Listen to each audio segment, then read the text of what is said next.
The other penalty you were not happy with was Eze's penalty. I know we don't want to hammer the guy, but football is already difficult, so make it simple. I don't understand why all those guys, is it fashionable? I have no idea. But, I'm very annoyed every time I see someone trying to make a stick, before kicking the ball.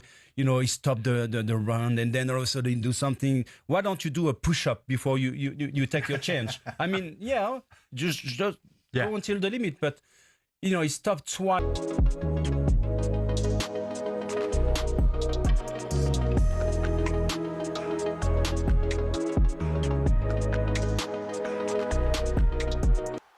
talkSPORT Sports Update, powered by the Nissan Van range, helping business owners to work better and live better. Search Nissan Vans or head to your local Nissan Van Centre. Good afternoon with your sports headlines. I'm Hugo Chambray. Just 10 days to go. England players are on the plane to Miami to begin their World Cup preparations. All but 6 of the squad are travelling today. Those who played in European finals are being given more time off. 12 years ago, England's pre-World Cup camp was derailed by Florida's hurricane season, and there's thunder and lightning in this week's forecast.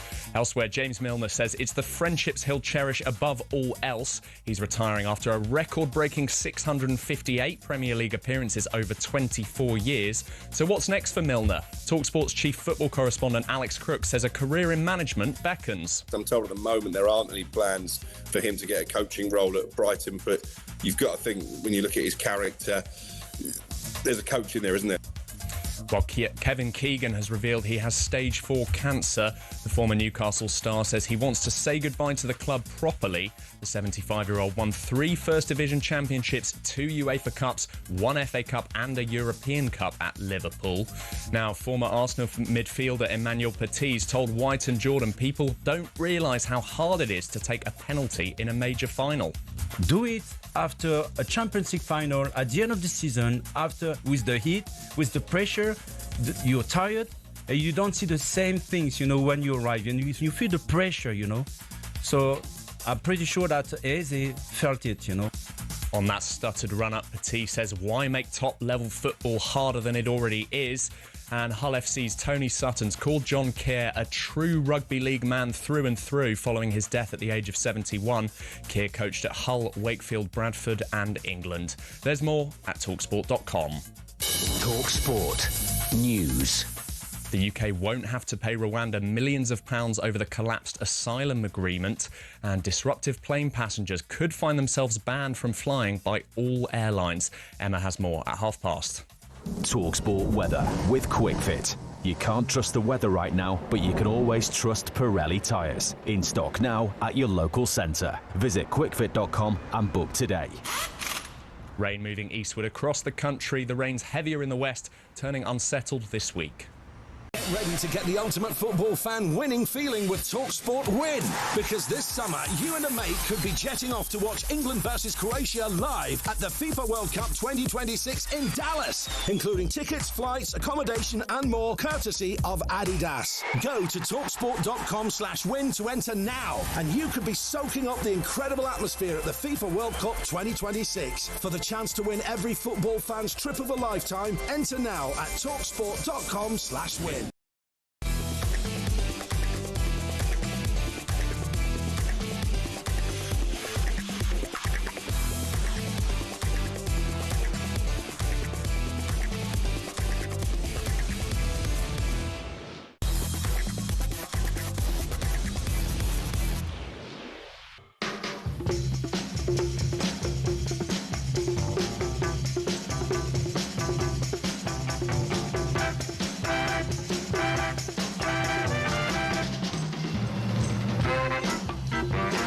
This is Paul Hawksbee and Andy Jacobs with you through until 4 here on talkSPORT. Where this afternoon, Andy, please tell us what's coming up. Coming up in the next 3 hours, former Arsenal and Liverpool winger Jermaine Pennant on the Champions League finals, slot sacking. With a scouting report on Scotland's surprise call-up Tyler Fletcher. And could an affordable trip to this World Cup still be on the cards? Apparently so. We'll also enter the mysterious world of Mystic Jacobs. The London Broncos owners pop in, and our refereeing expert Christina Uncle gives us her take on those FIFA rule changes. Yeah, I've got a few views on those as well. terrible ideas. There's some good ones and some badly ones that seem a executed. bit half backsided. Exactly. There's all this. Plus, we'll discover what happened to the stars of your Mexico 86 sticker collection. And we'll chat to the world shin-kicking champion, Shindiana Jones. Shindiana Jones. He calls himself. Guessing that's... Well, it could be his real name. It could just be a coincidence. That's the line of work he went into. I don't know. Anyway, we are going to have a chat with him a bit later on. But it is approaching 6 minutes past 1. Good afternoon, everyone. Good afternoon, Andy. Good afternoon, Paul. And can I say that, unlike a lot of people, I took no pleasure from Arsenal losing the Champions League final on penalties. I'd rather they lost in normal time. Well, there we are. I was expecting something along those lines. I had a whole thing, when it was 1-0 for ages. Yeah. First of all, I had a bet on 1-0 Arsenal. I had a tenner on it. So you were gutted then when that didn't come off? Well, I didn't mind. No, I was delighted. It's what you said the other day was true. It was going to be a better spectacle. If PSG had scored early and drew Arsenal. But having said that, I mean, parking my prejudice, which is clearly there. Even Perry Groves was saying he'd love to, he wouldn't want to see Tottenham win it, and vice versa. But I just thought it was a pretty impressive performance from their point of view. They defended brilliantly. We said they're the best defence in Europe. But it is easy to look back on the game. It's so revisionist to sort of turn around and say, well, if they'd gone for it, they would have won. If they'd gone for it, they might have lost 3 or 4-1 in normal time. They might. They don't know. But as it was, they got themselves into a crapshoot. They'd done the hard bit. They'd got to a penalty shootout. And that had nothing to do how much they defended or not. A lot of this hate for them, and hate is a strong word, but a lot of this... Well, just talking to Perry Groves about it earlier on. He was in the jealousy. building. People are jealous. Of course they are. They're the best team. They won the league. They're the best team in England. And they're not going away. They're going to be the best team for the next 2 or 3 years, in my view. But we'll see. But I did have this. I wrote this lovely opening, and it seems a shame to waste it, really, because it was at 1-0. Okay. But I do it anyway. Go on then. Do your opening at 1-0. Yeah.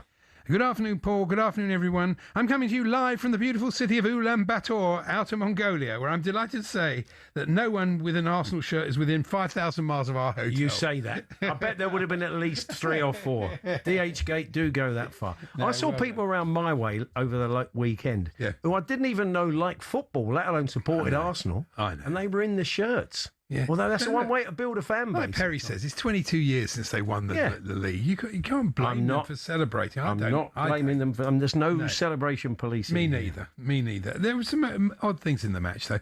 I don't get... I mean, obviously, I'm 150, but I don't get modern life. I mean, the watch-along with David Beckham and Jack Whitehall that was going, who would rather watch that than the actual football? I don't get it. But there you go. People obviously There's a market for it. It must be.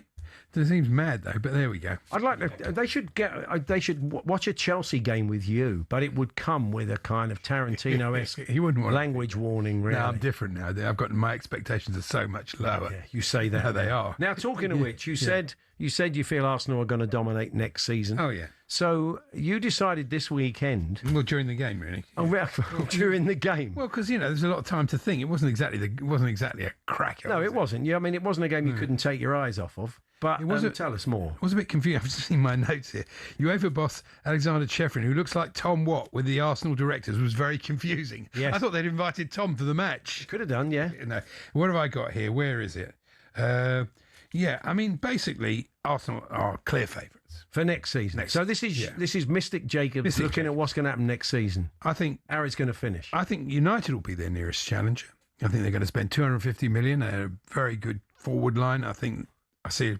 You were saying the other day you didn't think it was a particularly good idea to give Carrick the gig, though, did you? No, but I think I think they're going to do something next season. They finished the season really strongly. That's always a good pointer. I think Liverpool under Areola. So United second. United second. Liverpool, I think. I'm going to give City third, Liverpool fourth, Villa fifth, and that leaves 6th and 7th open. Yeah, and I reckon it's open to Spurs, Chelsea, and Newcastle because I do think that Bournemouth, Brighton, and Sunderland, as good as they are going to struggle with Thursday, Sunday. You saw Palace finish 15th. They might not, but generally teams do. Traditionally, they do. Right. So that leaves 6th and 7th open to Spurs, Chelsea, and Newcastle, but they're going to have to improve massively because all three weren't particularly brilliant last season. Right. which is why they finished where they finished. I can't wait for the season now. We're already feeding off of scraps. Well, we are. Fan base You've got to be realistic. That's the thing, isn't it? But never. So you got City down in third. You got them dropping out of I think they do drop back. Yeah, I do. United are back. Is that what you're saying? I mean, obviously, with these charges, we don't know what's going to happen with that. No. That could affect the whole thing completely. But I just think, as much as I think Maresca, I like Maresca. He's a good manager. He's not Pep. And so therefore, they've got very, very good players. But I just think that edge that Pep gives them won't be there. So we'll see. But Arsenal, they're going to sign some forwards, some good forwards, and that will help because they're defensively brilliant, and the way they approach the league was brilliant. But they could be more attractive to watch. Everybody knows that. Do Arsenal fans care? We're saying that to Perry. No, nobody cares. If you get the job done in the way you get the job done, absolutely. From the outside, we'd like to see some more entertaining football. But don't expect. The thing is, what I feel is, don't expect other fans to like you. I don't understand why Arsenal fans are upset about this.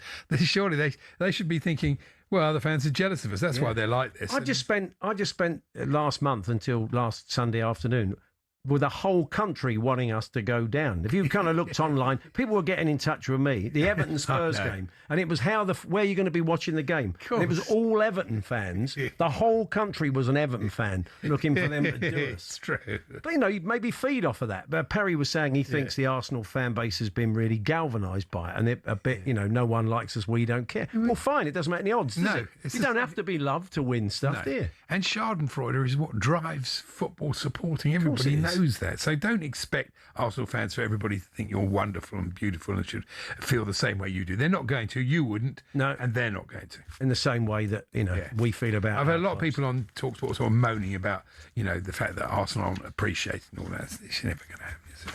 But there we go. Oh, we did get that classic. Every manager does it. It was only 2 weeks or 3 weeks ago when Mikel Arteta sat in the press room at the London Stadium and said, I now realise what a difficult job referees have, which didn't stop him saying, I've watched every penalty. Yeah. I mean, that must have been a fun plane journey back with Mikel, with him there looking at every penalty that's been awarded in the Champions League and seeing if it met the threshold. I mean, I didn't think it was, personally, did you? I thought if he'd give it, it wouldn't have been overruled. It was one of them, but I didn't think it was a penalty. I didn't think the Saka handball was a penalty. That would have been ridiculous. No, I didn't think that was a penalty either. I did think the PSG one was a penalty. Yeah, it was. Yeah. You can't argue with that.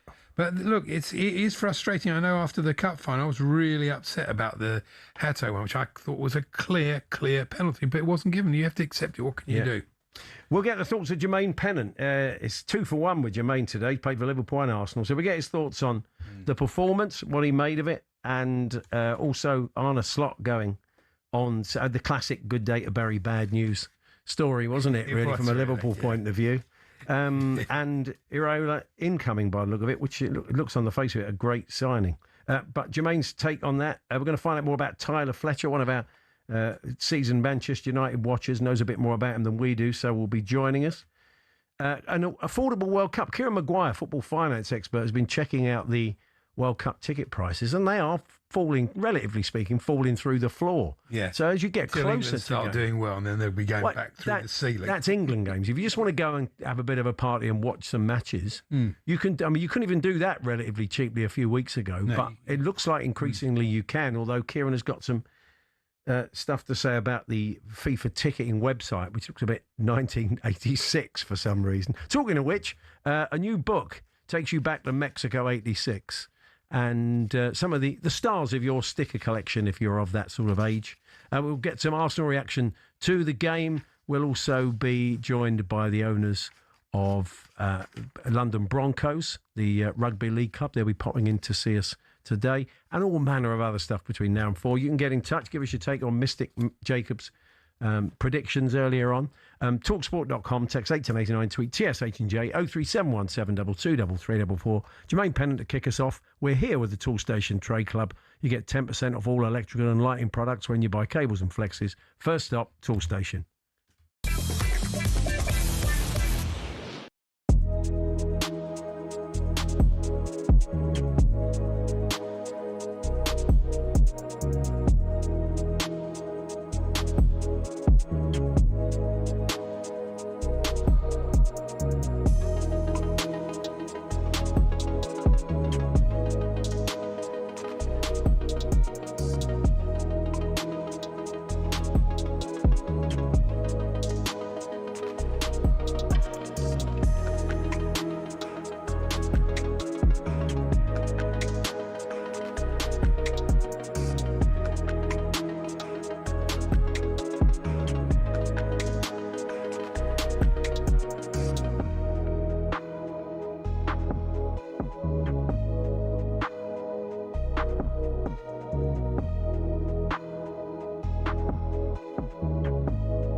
Joining us now, presenter, huge Arsenal fan, Joel Bear. Morning, Joel. Sorry to put you through that Joel. again. Morning, Dean. Morning, Jeff. You know what? I'm here to launch an attack on them too. Good. How are you? Gabby and Cundy, because I don't understand how you can be on radio representing the people who love football, and that's what you come out with. They came to work wearing PSG shirts. I was in Budapest enjoying the game. I look at my timeline and it's them dancing around, celebrating. Cundy, your team, you love Chelsea, but you played for Ipswich, mate. That's where you had the majority of your appearances, Ipswich Football Club. Gabby, you played for Aston Villa. You love Thierry Henry. You told me yourself last week. Where has it gone wrong? Why is it that there's so much hate for Arsenal? Where's this come from? I mean, what do you think when you sit there and you look at it, Jeff? No, I was embarrassed by that. Because domestically, well, not domestically, of English clubs, Arsenal have unquestionably had the best, the most successful season. You know, they've won the Premier League. They've been within a spot kick of winning the Champions League as well. Personally, I don't particularly enjoy the way they play, but you cannot deny they have been the best side this season. 100%. It's been effective. If you want to go down to the stats, you know, I had the chance to be on the Budapest show the other day. PSG have scored 45 goals this Champions League campaign. They've conceded 23. We minimalised them to just a penalty. We had a fantastic game plan. I don't see how you can be on this panel and you're celebrating. Get ready to get the ultimate football fan winning feeling with talkSPORT Win. Because this summer, you and a mate could be jetting off to watch England versus Croatia live at the FIFA World Cup 2026 in Dallas, including tickets, flights, accommodation and more, courtesy of Adidas. Go to talksport.com/win to enter now, and you could be soaking up the incredible atmosphere at the FIFA World Cup 2026. For the chance to win every football fan's trip of a lifetime, enter now at talksport.com/win.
Some breaking news, Arne Slot has been sacked as Liverpool head coach. The club say the Dutchman leaves with their deepest gratitude and appreciation just a year after winning the Premier League. I am absolutely buzzing. The first thing I do want to say is that I am very, very grateful for that Premier League title. Anfield has got a bit toxic, which doesn't happen very often, as you know. I think the style of play is what's done him. At Anfield especially, you have to go after teams, you have to be 100 miles an hour. So no, it doesn't surprise me, to be honest, Paul. There's not a long list of names, I don't think. Andoni Iraola, as I understand, is one of a handful of leading contenders. The season finished a week ago, so maybe we expected the news to have come out slightly earlier. What I would say is a big thank you to Arne Slot. He delivered the Premier League title in his first season, which was not easy at all.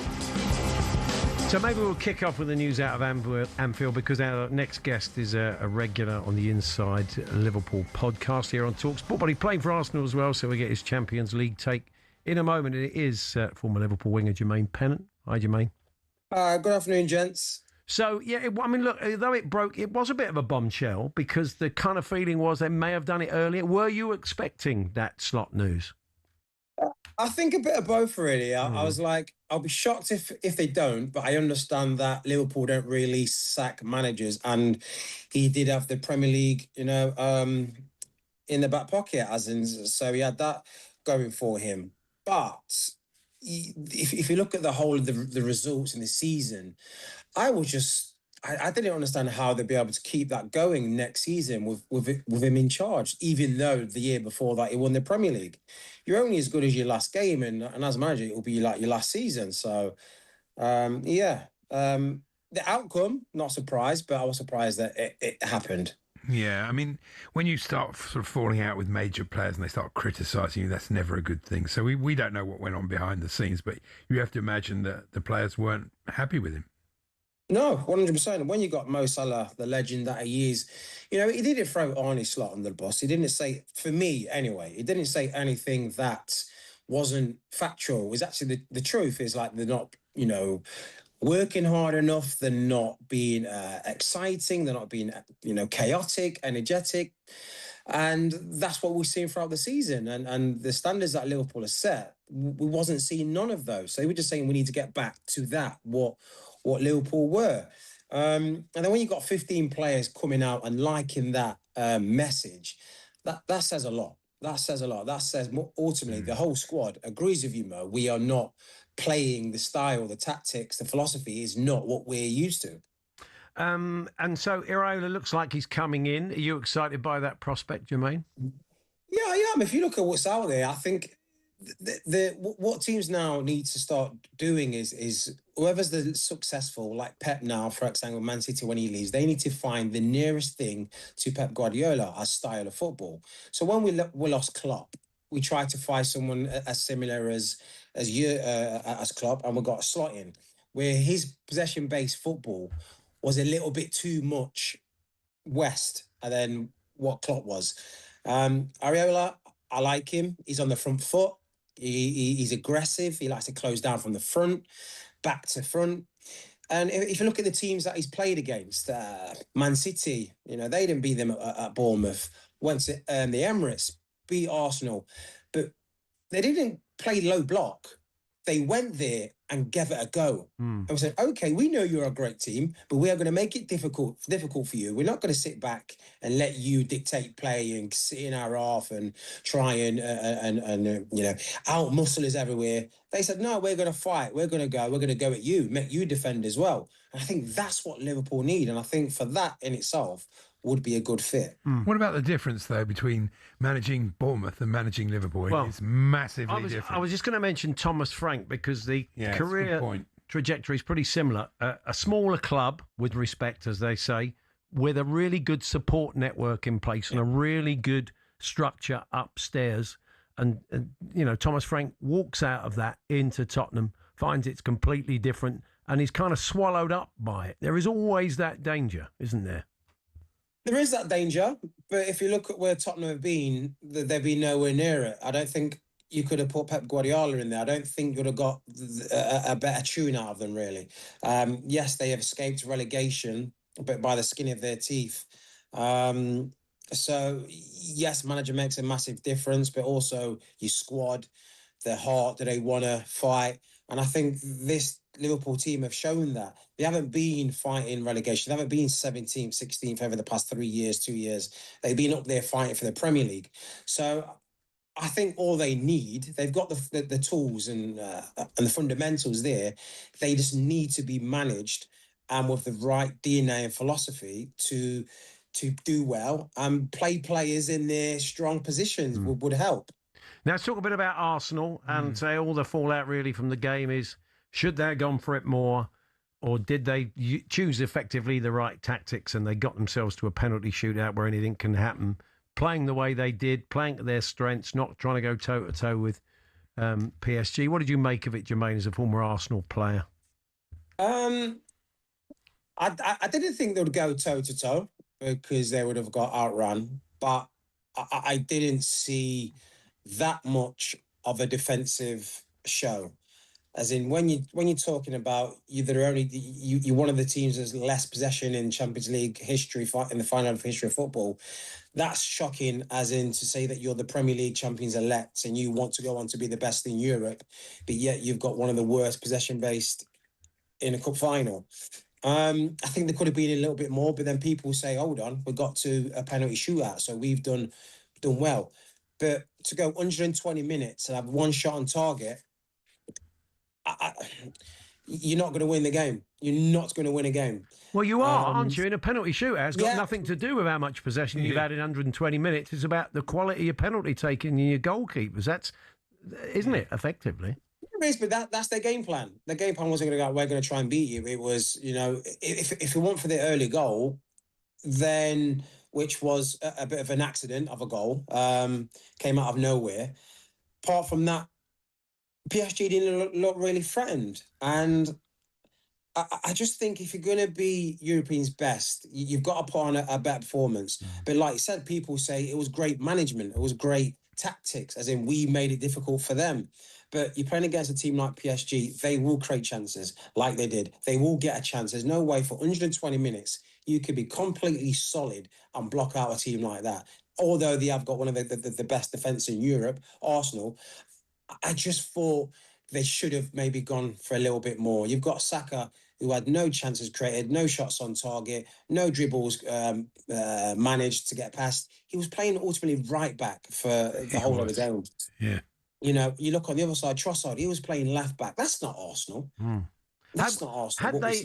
Had PSG scored first, Jermaine? Had they scored after about 4 minutes the way that Arsenal did? I wonder what different sort of game we would have seen. I wonder what sort of Arsenal we would have seen. It would have been a much better game, I think. Yeah. I mean, we'll never know. It's just another if, isn't it, really? But correct. Good stuff. Are you going to be doing an Inside Liverpool soon? I take it you will be with all this news going on. Well, yeah, we'll see when we're on and when we're going to start talking about the new manager. I guess once he's signed, I think we'll be back in to discuss it all. I don't think it's going to be long. They're going to want to crack on, aren't they? Yeah, definitely. And we saw you playing last night. Got into a bit of an argument, a bit of a Barney with your opponent. Yeah, Soccer age, yeah. Because he, you know what, the same player booted one of the Real Madrid players a game before, and he wasn't happy with him, and then he lashed out at me as well. So I say that's twice now. Come on, mate. It's only your little masters. We're all friendly here. Don't take it too serious. Oh, good stuff. Cheers, Jermaine. All the best. We'll catch up with you soon. Thanks. Take Cheers, care. thank you. That's Jermaine Pennant, there, the former Arsenal and Liverpool winger. We're going to have a chat with Harry Symeou, the Arsenal fan and podcaster and broadcaster. He was out in Budapest for the game. And from a PSG point of view, it'd be interesting to talk to Andy Brassel, who's seen far more of PSG than any of us have, to give us a feel for the job that Arsenal did on them and his reading of the game with a bit of distance on it, I think it's fair to say. So Andy will be joining us later. But could you still be off to the World Cup relatively cheaply? There's a lot of talk that the flights have come down. We know that there's a lot of availability hotel room wise, and if you can hold your nerve, that'll probably get quite cheap. Now it seems the ticket prices are dropping even further, and Kieran Maguire, football finance professor, podcaster from The Price is Football, will be joining us. He's been keeping an eye on the FIFA website. He's not massively impressed with the FIFA website, as he'll tell us, but anyway, more from Kieran on that. Could you still be off for a relatively cheap World Cup? We'll find out more shortly.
As I've been waiting to come on, I've just had a message from somebody called Gabriel Agbonlahor. I'm not quite sure who he is, but his message was replying to me writing a diary in the Spectator magazine this week, which is headline, "No one likes Arsenal, we don't care." And he's just said, "I pray for a PSG win." Think about that sentence. That is a talkSPORT presenter on his knees praying to God that Arsenal an English team, do not win the Champions League. That is how pathetic the Arsenal haters have got. It is pathetic. I want to ask you about that, Pierre, and I'm deadly serious, right? I'm deadly serious, right? I remember West Ham getting that Conference League final. Just about the whole country was behind them. Certainly Palace last week. Everybody was behind them. Why? What is it with Arsenal? I just cannot understand how any fan base that has me, Keir Starmer, Jeremy Corbyn, the president of Rwanda. You've answered that. And I haven't finished yet. And the late Osama bin Laden. Why that fan base would be so detested, I have no idea. No, you know what it is? It's we live in a country I like this about our country, but it's tall poppy syndrome, right? When we were losing and choking, everybody loved Arsenal, right? For the last 22 years, there's nothing other football fans have enjoyed more or loved more or celebrated. Kevin Keegan has revealed he's got stage 4 cancer and told fans in Newcastle he needs to say goodbye properly. The Ballon d'Or winner says his doctor is a Liverpool fan, so he won't be walking alone. Elsewhere, James Milner says he's leaving football with immense pride, gratitude and memories for life after retiring at the age of 40. He made a record-breaking 658 Premier League appearances. talkSPORT's Dean Saunders coached Milner at Newcastle. Every day I used to stay out with the players practicing shooting. Every day I used to take the balls. Anybody who wants to come over here with me, every day James Milner was there. Now, the sacked Arne Slot claims his connection with fans goes beyond football on Merseyside, but despite winning the league last season, Mark Lawrenson reckons the Dutchman didn't get Liverpool Football Club. The one thing about Liverpool is they have a certain style, which is footballing in your face, and it's always been that way. And he just couldn't do that. Former Arsenal midfielder Emmanuel Petit says people don't realise how hard it is taking a penalty in a major final. Do it after a Champions League final at the end of the season with the heat, with the pressure. You're tired. I'm pretty sure that Eze felt it, you know. And Saudi Arabia's FA is handing out free World Cup tickets to their fans following concerns about half-empty stadiums.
The greatest and most prestigious football tournament in the world. We are inviting the world back. And Brazil win the World Cup. We're really excited to continue the preparations and get ready to welcome the world. And so to the football. It's Iniesta to win the World Cup for Spain. The magic matches and the fantastic football. Germany in 7th heaven.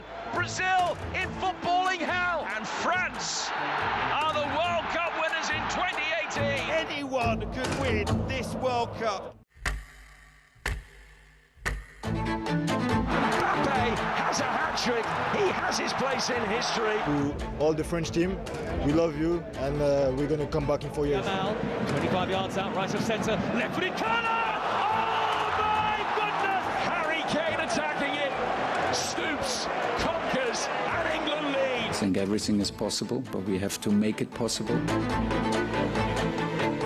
Yes, World Cup, week and a bit away, and we got a great lineup for you. Guess some of the names working with us. The England international Carl Walker, former England national Carl Walker, and guess he gets a late call-up.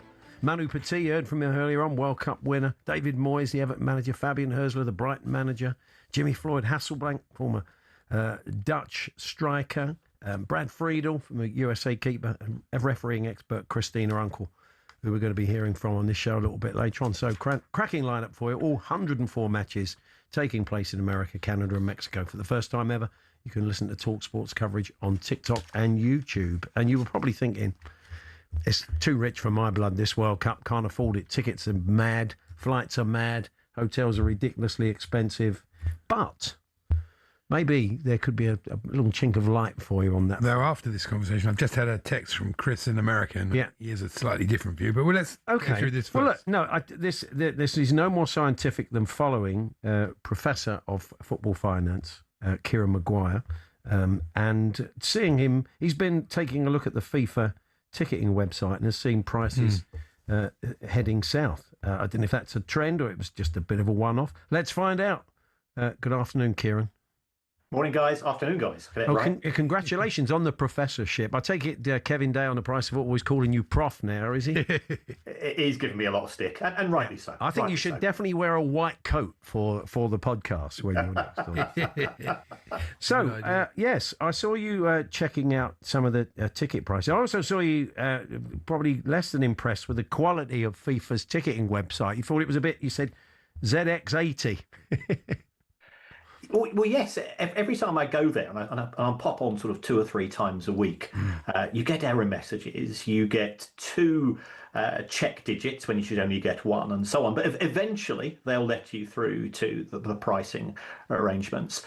And I guess the good news is that they are still dripping prices through for an awful lot of matches. You can't get tickets for the England matches anymore. But for Scotland versus Haiti, last week it was $1,100 for the cheapest ticket. Now we're down to $400, and nobody's quite sure what FIFA's strategy is. It seems to be, 100 tickets here and 100 tickets there. So it's now a case of who blinks first. If fans, and we've got to separate the issues with flights and hotels, but if fans do hold on, could we see something similar to the FIFA Club World Cup last year with Chelsea, where tickets really started to fall in price as you got closer and closer to the competition? I saw a post that you liked or reposted from a guy called Florian Eder, an economist, an Austrian economist. And he said yesterday the available FIFA inventory suddenly dropped from 74k to 30k. He said it's the post-COVID US ticketing model. 1, start with high prices. 2, slowly release inventory. 3, occasionally remove supply. 4, steer seats to hospitality. 5, only cut prices if absolutely necessary. Now, if this That's really putting fans first. Well, exactly. If this was a ticketing website, I'd say they're a business, fair play. This is FIFA. This is supposed to be for the good of football, and they're just kind of playing with people. That's right. I mean, FIFA calls itself a charity. It talks about the people's game, but it seems to forget about the people when it comes to the game, unless they're the top 1%. The doctors and the lawyers and the accountants in America can afford to buy a ticket at the last minute. If you take a look at the average earnings of somebody in Haiti, it's $1,100 a year. Now, last week, $1,000 would have bought you 1 ticket against Scotland. So there does seem to be a big disconnect. Gianni Infantino justifies everything, saying that FIFA only make money 1 year out of every 4, and they do distribute money all around the world, which is true, but they don't necessarily audit that money particularly well, and FIFA's overheads themselves have gone up rather alarmingly. So it's a very strangely run business if it wants to be a business one day and a charity the next. Even on some of the resale ticketing websites, we've seen prices dropping, Kieran, haven't we, where people suddenly realise they're not going to get anything like the money they think they can get for them. So, I mean, if you kept your nerve, even on the day, I've picked up baseball tickets in the States on the day, like Red Sox tickets, and they can be stupidly cheap. They can actually be below face value as people get a little bit desperate towards the end, think, well, I might as well get something for them. You're absolutely right, and it is a case of holding your nerve, but it's ignoring the fact that if you're an England fan or a Scotland fan or whoever you support, you've got to get to the States first. You've got to pay for your ESTA or your visa and so on. You've got to get hotel accommodation. And we've started to see hotel prices come down as well. And then there's the ludicrous prices in terms of getting a bus to the stadium and back. And American stadiums, they tend to be a bit more out of town, and that works fine for an American audience where lots of people will drive and they'll park there. Well, if you're a football fan, you're not going to have a car, or the chances are, and therefore the costs are high. But FIFA don't want for it to look embarrassing, because that won't go down well with sponsors. So we could see a very late release of tickets. But as a strategy, it's a fascinating one. I think they're trying to replicate what they perceived they saw with the likes of Oasis and the tickets that went on sale for the tour last year. But I think Oasis fans saw this as a one-off opportunity. And there's always the opportunity to watch these matches on telly or to go to a fan zone locally as an alternative. One thing, you're right, one thing FIFA won't want is empty stadiums. So you could see... not just the release of tickets, but also just giving away tickets. You can for some games. Or games just lacking atmosphere. If you're just going to get people that are just going along for the sake of it and aren't particularly into it, what sort of atmosphere is that going to create if you're pricing out the fans that will give it something? One barometer will be the Argentinian fans who really lit up 2022. They always find a way, but will they find a way this time? Because it's so expensive. That's right. I mean, they always travel. People selling their houses, even though their economy, even when their economy is on its backside, Kieran, the Argentinians travel in numbers. So Andy's right. It'd be interesting to see if they do it this time. Well, we hope so, because fans make it so much different. I've been to World Cups. I remember in 2010 when I was at one of the knockout games, and there was huge areas of empty seats because the weather wasn't that good, and those fans who had been given tickets and the local schools and so on, they thought, oh well, yeah, we'll give it a swerve. Whereas a football fan, you've fought your way to get a ticket in the first place. You desperately want to support your country, and you go there and create that noise, and you turn a piece of architecture into a living, breathing organism, which is fantastic for sponsors and broadcasters and so on. Absolutely. If only FIFA could see that and not look at the short end game from ticketing prices. Anyway, just before we let you go, you are a Brighton fan, so an opportunity to pay tribute to James Milner, who's hung up the boots this morning. I mean, he's had a life beyond Brighton, but was great for you guys, wasn't he? He turned our season around. Brighton had been through that run of one win in 13 games, and the fans were starting to get a little bit angsty. And then James Milner came back for a match at Brentford, and he became the adult in the room.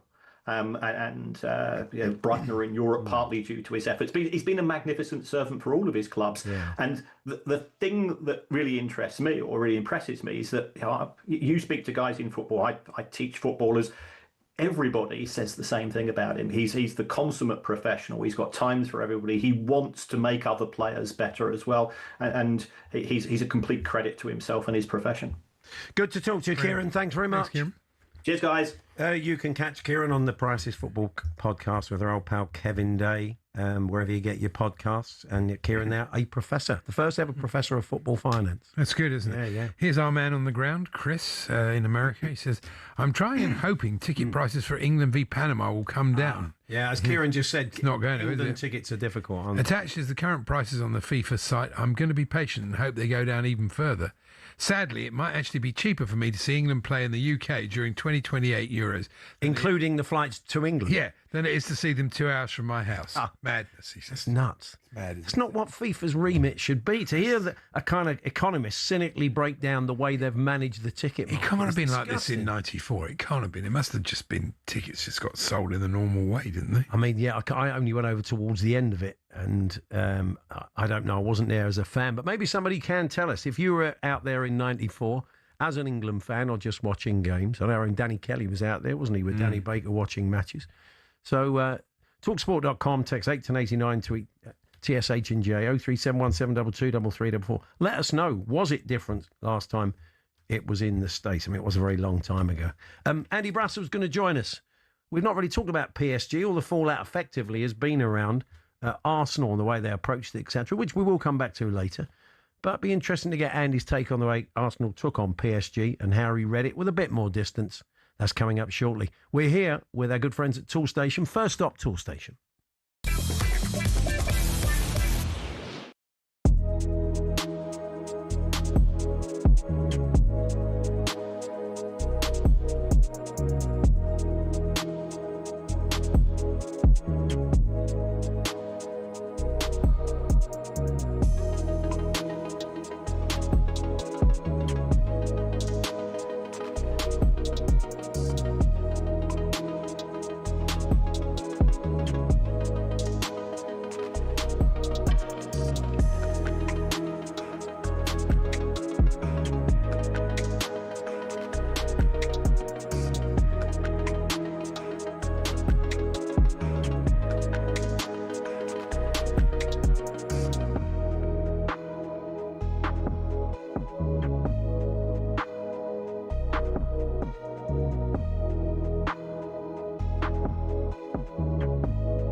Big week.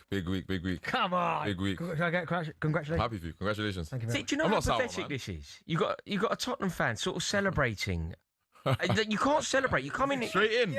Straight. Bro, at do least that. like maybe a cup of tea first. Like, bro, straight in. No, mate, because your entire gait and approach is wrong. This is unjust. This isn't how it works. Darren sitting next to me, giving it the big one, is just about fair enough. They're champions. They can get away with it. You can't come in here as a Tottenham fan and celebrate.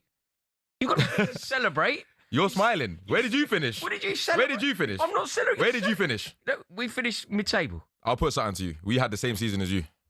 I kind of agree with that. I just think it's crazy that you came in here. You came in here like the cat that got the cream. No. This is the thing. No, I think what people are confused about. No one celebrated finishing 17th. We celebrated the fact that we're not going to be in the championship. You don't get that. What don't you get about that?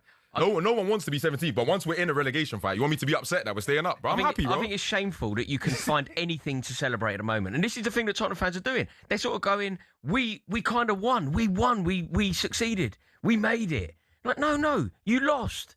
The fact that we're having this conversation. Nobody. We're having this conversation. He's coming in for a different level of smoke. Yeah, he has. I had an ice cream earlier. He has. No, literally, I was enjoying the weather. Yeah, he's coming in on war like, honestly. Crazy. I just can't believe it. I've witnessed you in real life. You've walked through the door like the cat. You want me to come in here? It's 30 degrees outside. How do you want me to walk in? I think you should come in here very reticent and basically say, "Oh my God, by the skin of our teeth, we got away." Bro, you know I don't play for Spurs. Get ready to get the ultimate football fan winning feeling with talkSPORT Win. Because this summer, you and a mate could be jetting off to watch England versus Croatia live at the FIFA World Cup 2026 in Dallas, including tickets, flights, accommodation and more, courtesy of Adidas. Go to talksport.com/win to enter now, and you could be soaking up the incredible atmosphere at the FIFA World Cup 2026. For the chance to win every football fan's trip of a lifetime, enter now at talksport.com/win.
Get ready to get the ultimate football fan winning feeling with talkSPORT Win. Yesterday at 4 p.m, just as we finished this show, somebody's winning a trip of a lifetime to the 2026 FIFA World Cup in Dallas. talkSPORT and Adidas, the tournament's official match ball supplier, are sending you and a mate to see England's opening game against Croatia, June 17. We're talking return flights, accommodation, spending money, tickets, and the official Adidas match ball, the Trionder, all covered. So, how'd you enter, Andy? It's a great prize, isn't it? For your chance to win, head to talksportwin.com or text WIN to 83338. Text and online entries cost £2.50 plus your standard network rate, or call 0343 418 7260. Entries must be in by 4 p.m. today. That's when you'll need to answer your phone if it rings. 18 plus, UK residents only. It's a TalkSport promotion. Full T's and C's at talksportwin.com. So for your chance to win, text WIN to 83338 right now. Now, understandably, most of the chat over here has been about Arsenal, how they approached the game. Could they have done more? Was it a defensive masterclass, penalties, etc.? But no one really has talked that much about the PSG. Now, our next guest, of course, is one of the team on Trans Europe Express, the European football expert, and has seen a lot more than PSG than we have. And it's Andy Brassel, of course. Good afternoon, Andy. Hey, guys. How are you? Good, thank you. I was just interested to know what you made of the job that Arsenal did on PSG. They ultimately failed in the penalty shootout, but in 120 minutes. Almost perfect. Yeah. Like, almost perfect. And I have to say, I'm not into all the people getting at them for how they played and how they've played this season. It's not really their job to be Pep Guardiola's Barcelona. It's their job to win. And they've made a really good job of it. I think they made it as tough for PSG as any other club, really, in this competition this season. And if anything, I thought they took a bit of a risk at the back end of normal time, opening themselves up a little bit, because they tried to go for it a little bit once they made the subs. They left themselves a little bit open. And look, if Bradley Barcola's finishing had been better, it wouldn't have gone to extra time in the first place, which I think is a backing for the way that Arteta wanted to play it. But the idea that you can go toe-to-toe with PSG and come out happy, I think is not right. I just felt there was a period before half-time. If they could have got that second goal, and a couple of chances, a couple of opportunities, that I think they would have won the game. I think PSG would have remembered what happened to them last summer. I think, that would have played on their minds. There was a Havertz chance, wasn't there? We were talking to Perry Groves earlier on. His touch was a bit heavy. There was the other one where the goalkeeper came out and the ball went into no man's land. Could have gone to an Arsenal player, but didn't. They had their moments when it could have been 2-0. That they did. But if we're talking about volume of chances, sure, we're talking about, a lower league side having a go at a Premier League team in the FA Cup, aren't they? Yeah. Defending and then getting the odd chance. So I think what they did so well, really, is the fact that David Raya didn't have that much to do. He didn't have to have an outstanding game. And I think what was really notable about the game, for a national team coach's perspective, you must have been tearing your hair out, because both teams put so much into it physically. Of course, I'm not saying this is necessarily connected, but we got the news from France this morning that William Saliba's hurt his back, and we don't know if that is something that's going to affect his availability for the World Cup. But bear in mind that Saka had to come off, that Havertz had to come off, that Skelia had to come off, that Dembele had to come off. Those are so far from ideal. Those are players that the coaches would have wanted to leave on the pitch, but I think they fully understood that it was going to be such an absorbing game and such a physically absorbing game that you were going to have to use the whole squad. No, absolutely. I did joke last week that there'll be never mind 48 team World Cup. We'd be lucky if we get 48 players. There have been a lot of call-offs, haven't there? But, that's the way it is. Now, I heard you talking last night. It's very interesting stuff, actually, about Barcelona and Anthony Gordon and Rashford. And it is, on the face of it, it's quite a surprising move, isn't it, really, this?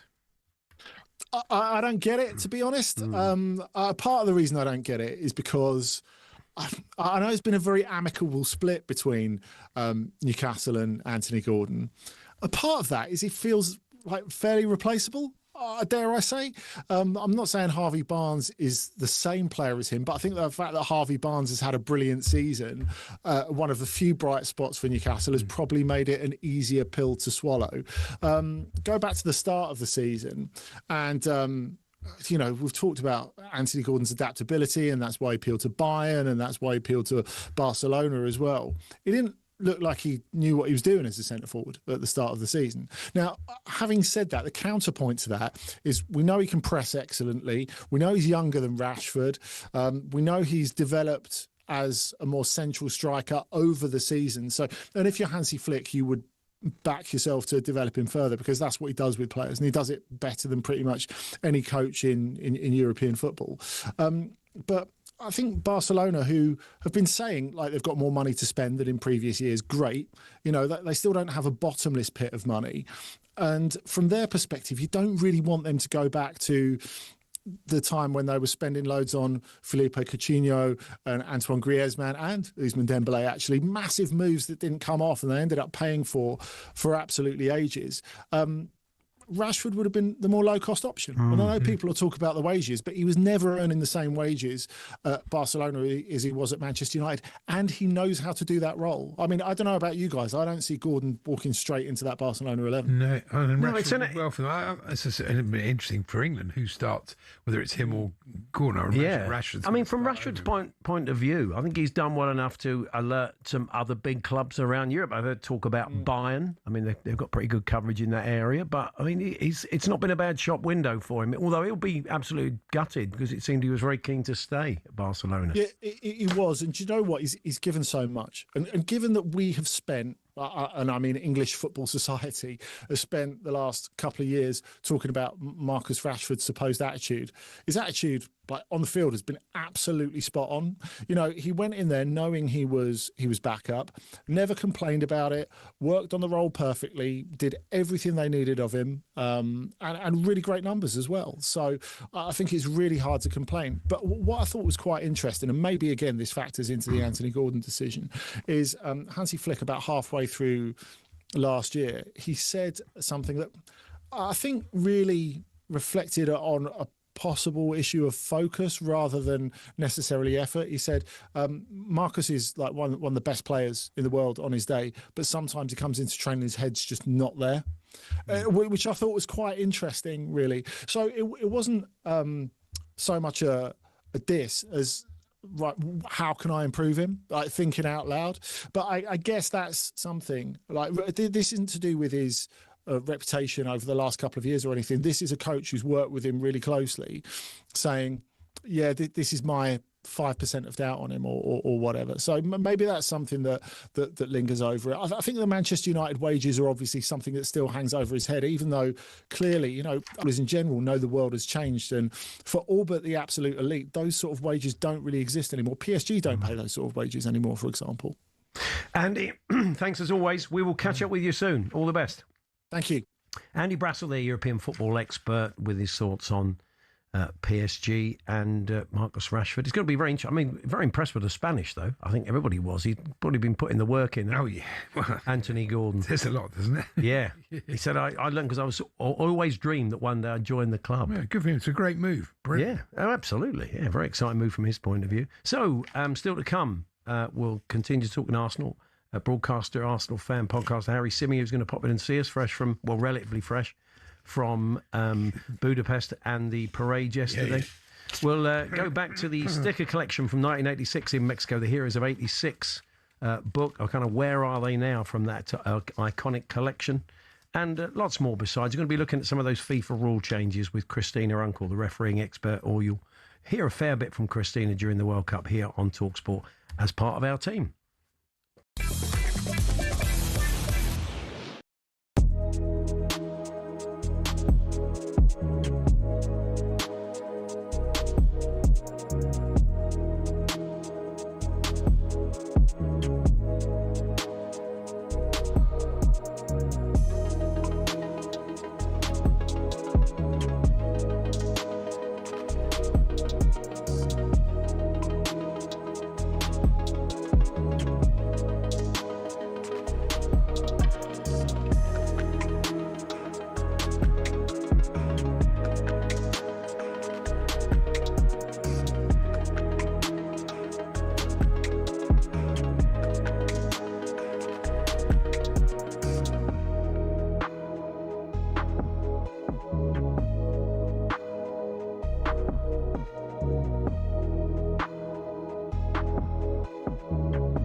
Look, he was on stage last night. It was quite an emotional sort of admission, really. He said that after Brighton, I think in week 10, I came off the stage, and the incident in Manchester where he had the argument with Jan van Veen, I was sat at home And I was saying to Faith, I don't want to do it anymore. Just the crowd every week. I said to her, I'm down bad. Now, listen, he was probably out of order to do the crybaby emoji or whatever it was he was doing to Van Veen, and he got a little bit of stick for that. But did we go, as a general public, did we protect him enough? We have to remember that he's 19 years of age. And bearing in mind the way he was talking there about his mental health, and bearing in mind we had a conversation last hour about Ricky Hatton and how we deal with these situations. Do we have to be a little bit careful with him? We definitely have to be, because we forget he's only 19. I mean, for me, I've got a 17-year-old. He's 18 in a few weeks. They're still learning about life. They've got so much to learn. They're kids. His mistakes that he's probably made, doing the crying faces, he's going to make more mistakes. He's a 19-year-old boy. Like grown men are in a crowd booing him, hurling abuse. Do you know what I mean? I played with loads of players that in training, they were fantastic players. On a game day, they couldn't handle the effect of the crowd. And do you think there was players that played in your dressing room 100%. that were equally as talented and gifted, maybe better than some of those that were in the team, but they couldn't deal with the expectation? They couldn't deal with the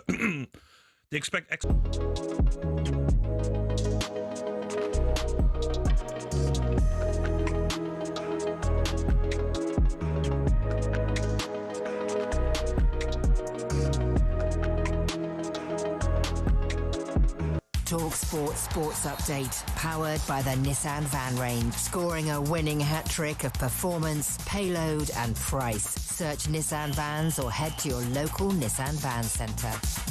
Good afternoon, I'm Hugo Chambray. England's footballers are on the plane to the World Cup. They land in Miami this evening, and Thomas Tuchel says he isn't worried about the heat. Marcus Rashford's already out there, but the Arsenal players will fly out later this week. They've been given some extra time off. Speaking of the Gunners, they're promising to kick on next season after coming so close to a first Champions League title, but Emmanuel Petit believes they will have to evolve their attritional style. We did what we had to do to win the Premier League, but are you happy the way you were? They will say, yeah, very proud of defending, but Arsenal is not this. Arsenal is something different. While the Met Police have thanked the vast majority of people who attended the Arsenal parade yesterday for celebrating responsibly, but investigations continue after 24 arrests as well as 6 stabbings. Elsewhere, Kevin Keegan's revealed he has stage 4 cancer. The 75-year-old former England player and manager gave the update during an appearance in Newcastle at the weekend. Now, Arne Slot has said goodbye to Liverpool in an open letter after being dismissed as their head coach. Andoni Iraola begins formal talks with the club this week. Jermaine Pennant reckons he'd be a good fit at Anfield. If you look at the teams that he's played against, Man City, they didn't beat them at Bournemouth. Went to the Emirates, beat Arsenal, but they didn't play low block. They went there and gave it a go. A French football media outlet is reporting that William Saliba could be a doubt for the World Cup after aggravating a pre-existing injury against PSG. There's more on our website at talksport.com. talkSPORT News. The UK will not have to pay Rwanda millions of pounds over a scrapped migrant deportation deal, and a second batch of government documents related to the former British ambassador to the US, Peter Mandelson, is due to be released later today. Emma has more at past. talkSPORT weather with QuickFit. Store your new tyres this spring at a time that suits you best, from the comfort of your home or work 7 days a week, with our mobile tyre fitting service. Conditions apply. Rain moving eastwards across the country. The rain's heavier in the west, turning unsettled this week.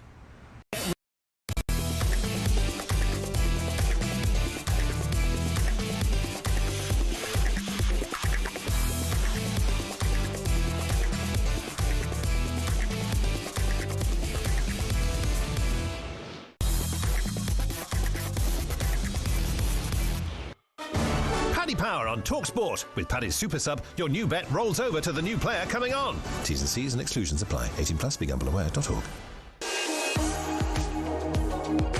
Time now for today's Bet Builder with our friends at Paddy Power. We welcome Fern Buckley once again and look forward to a game I'm sure you've all been having a punt on. The friendly between Norway and Sweden. Oh, yeah, it's a big one. Good afternoon, Fern. We've been talking about nothing else. Nothing else the last couple of days. Good afternoon, lads. How are you doing? Not too bad. I mean, it's there's a whole raft of friendlies, obviously, understandably.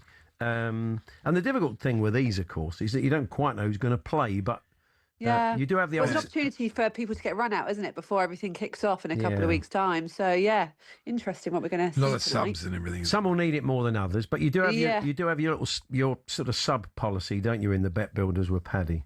We do, yeah. There's a super sub. So if they come off for any reason for their injuries or just a bit of time, then Paddy Power will protect your bet. So that is one to consider for the bet builder this afternoon. But we've got a good one. I've got a good feeling about this. Okay, today. so we've all had a bit of a guess, and that all goes part of the bet builder. I've gone both teams to score because I think they'll want to test each other out. So hopefully it won't be 0-0. But what about that one? Yeah, well, 4 of the last 7 meetings have ended with both teams scoring. It's actually quite an exciting matchup sometimes when these two come together. But also Sweden, they failed to keep a clean sheet in 9 consecutive matches. They're not defending well. So it is a popular pick on Paddy Power this afternoon for both teams to score. That is in at 8-11. Now, Alexander Isak could do with a bit of game time, couldn't he? So, Andy, you think he will, and he'll... Yeah, I think he'll come... I think he'll have a decent World Cup. He's, quite fresh. Quite fresh. I think I'm going to go for 1 or more shots on target, 1+ shots. Yeah, and because of that challenging year he's had with those injuries and other things going on, the stats are a little bit skewed. But when he is on form, he gets some incredible goals, doesn't he? So I think just because the lack of minutes across the season, right now he's averaging just under 1 shot on target per 90 minutes.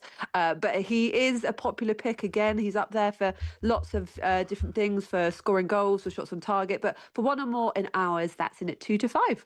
Okay, producer Sean has gone for Alexander Sorloth to have 1+ shots on target 2 for Norway. I like this a lot. He's been in superb form in the Liga and a crazy high volume of shots per 90 minutes.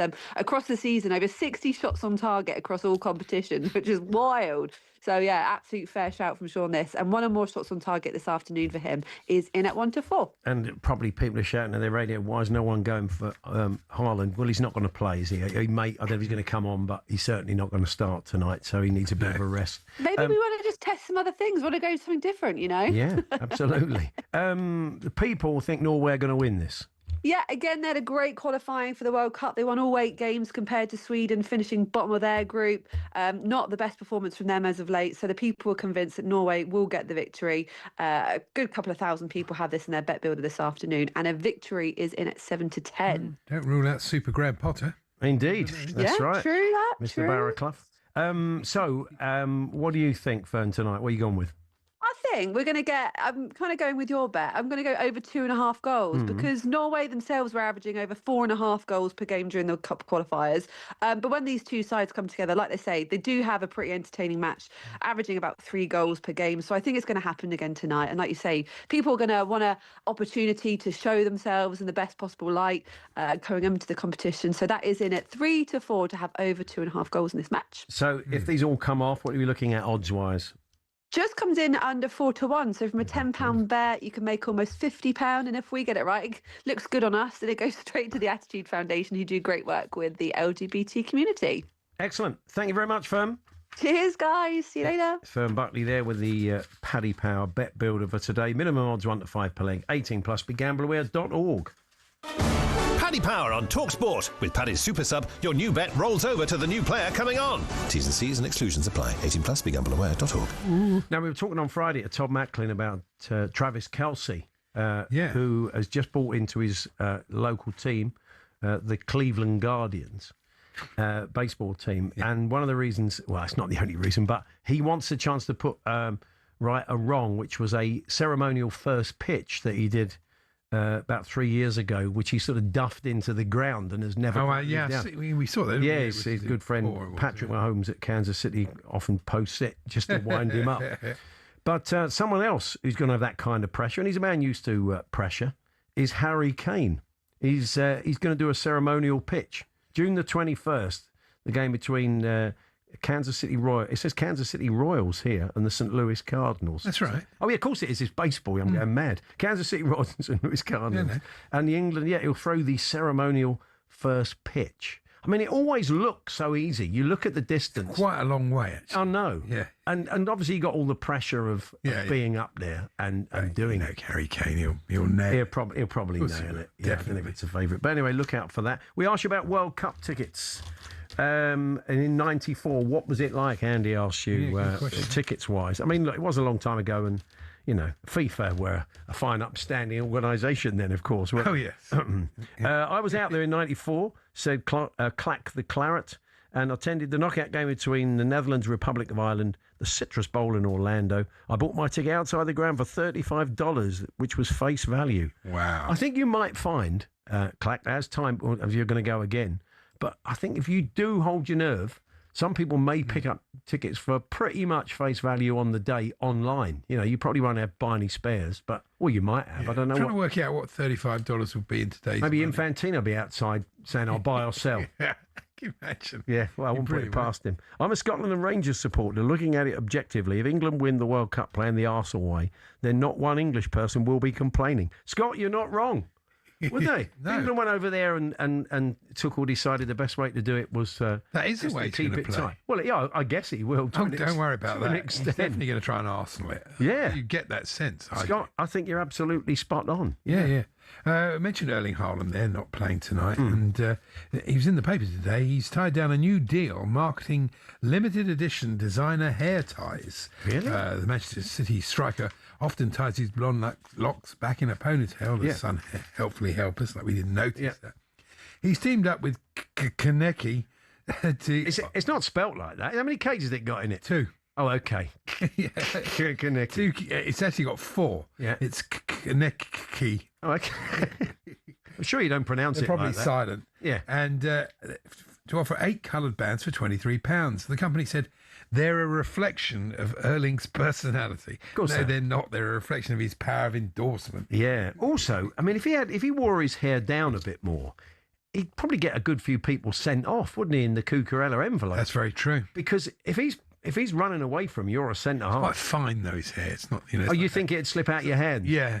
Well, even if it slipped out your hand, you still go. You think you need that curliness of the Cucurella? Yeah, it's more hair? attractive. Oh, okay. You can get yourself a handful then, can you? Fair enough. I hadn't thought of that. Thank goodness he was all right. But I read this story about a sleeping fisherman. Yeah. Was savaged by a badger. This is in the Sun this morning. Yeah. After it was startled by the sound of his snoring. Anyone know where I can get hold of a badger? What are you going to do with it? Hope the wife's not listening. Yeah. She'd say she want one too. Maybe that. Well, we've tried everything. She's had the operation. She's got the tapes on her nose. Have you tried a savaging by a badger? Probably not. They are vicious, the badger. They are. This is apparently, I read the story. They ran it was a baby badger that was inquisitive. Oh, he made it right. And wanted to know where the noise was coming from. Yeah. But isn't there some old story about them getting old, going to crack through your shin bones if they want to?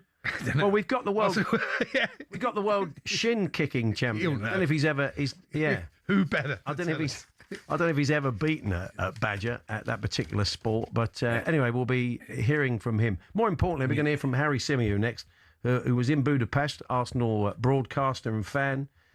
We'll be chatting to him, reflecting on the game. It's a new Wolves shirt out, but it's got nothing to do with the club. We'll speak to the people behind it.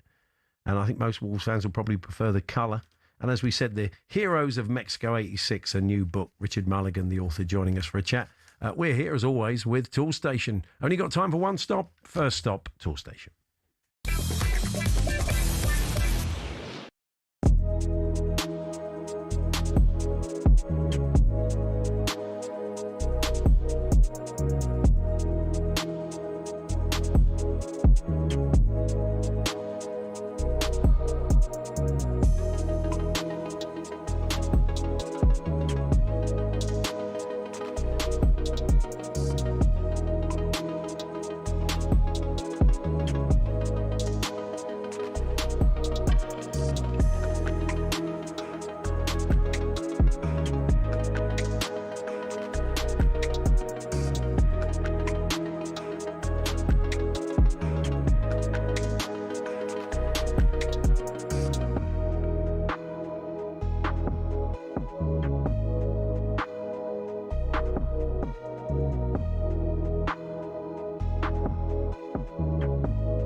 I saw Rich. I saw Gabby Bonahor and Jason Cundy in PSG shirts.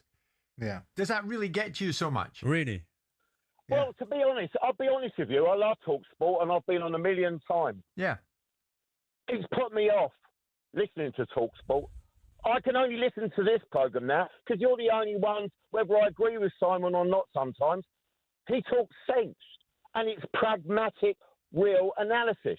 But all the other programmes now, especially the Sports Bar and especially your morning programme, it's built around trying to anger other people into phoning in, trying to wind us up.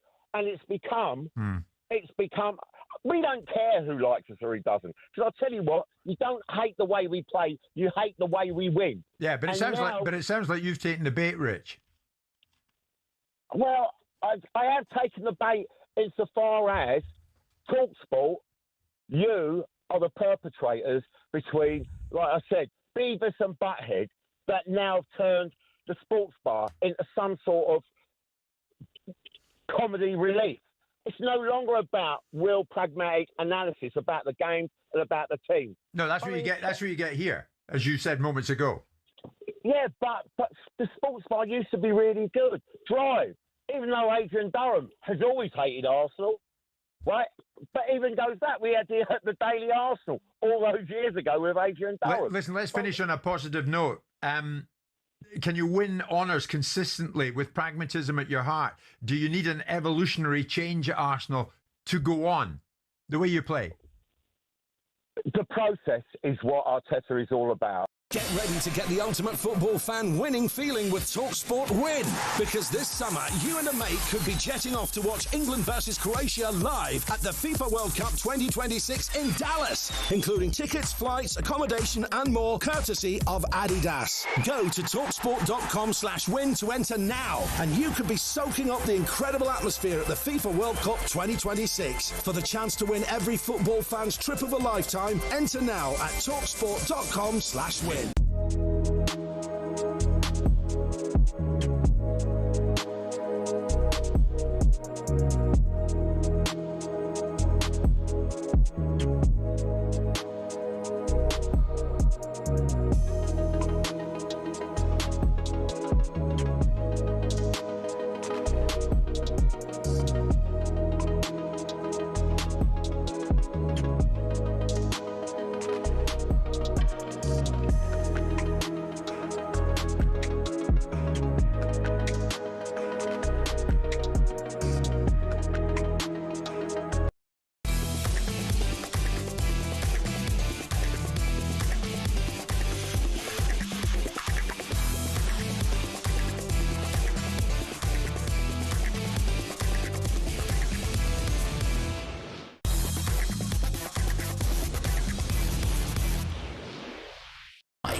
Tonight, the best attack in the competition comes up against much the best defence.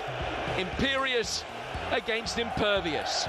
And Kai Havertz will drop deep and play the ball out to the left where it's worked for. It comes off Trossard and breaks Havertz's way. Big early chance. His ranging stride takes him inside the penalty area and he strikes it into the top right-hand corner. And the referee has given a penalty to Paris Saint-Germain. It's Ousmane Dembele that will step forward and take it. Penalty save now. David Raya's had the season of his life. Can he conjure it up? No, he can't. It's driven in past him into the bottom left-hand corner. And it's 1-1 between PSG and Arsenal. And they've got it to penalties. It's a nervy-looking run-up from Gabriel. Left-footed. He's missed it. He's missed the target. He's blazed it over the bar. Paris Saint-Germain celebrate back-to-back Champions League titles. Yep, that's the way it ended, as I'm sure you're aware by now. Otherwise you wouldn't be listening to talkSPORT. Joining us now in the studio, he was in Budapest and at the parade yesterday, is the host of Chronicles of a Gooner, the Arsenal podcast, Harry Symeou. Hi, Harry. How you doing, guys? You all right? And he said on Friday that as a spectacle for the neutral, they needed PSG to score first. It's interesting, isn't it?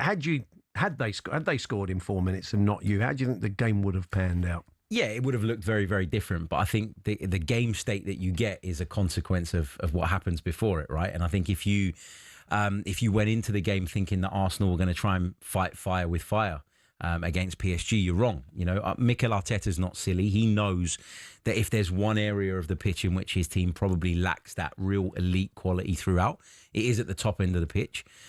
Defensive resilience has been the kind of cornerstone of what Arsenal have been able to achieve this season, and they were always going to try and lean on that against the best attack in Europe, probably. So I think when Arsenal score 6 minutes in, that then leads to them maybe going slightly further down that route, and maybe, you know, with hindsight, you can say now that had they had a bit more at the top end and been able to get their foot on the ball a bit more, maybe they last the distance and they don't have that moment where they concede the penalty. But I think the approach was right, to be honest. I've got no qualms with the approach, with the application, with the effort level. Yeah, it almost worked. Exactly. Yeah. Exactly. So, you know, and they'll look at this and they'll learn from it, and they will add to this squad. I mean, the idea, you know, people who Arsenal fans are unhappy that people are sort of gloating that they lost, but you'll have the last laugh, because this team is only going. It's right at the start of its cycle of success, I think.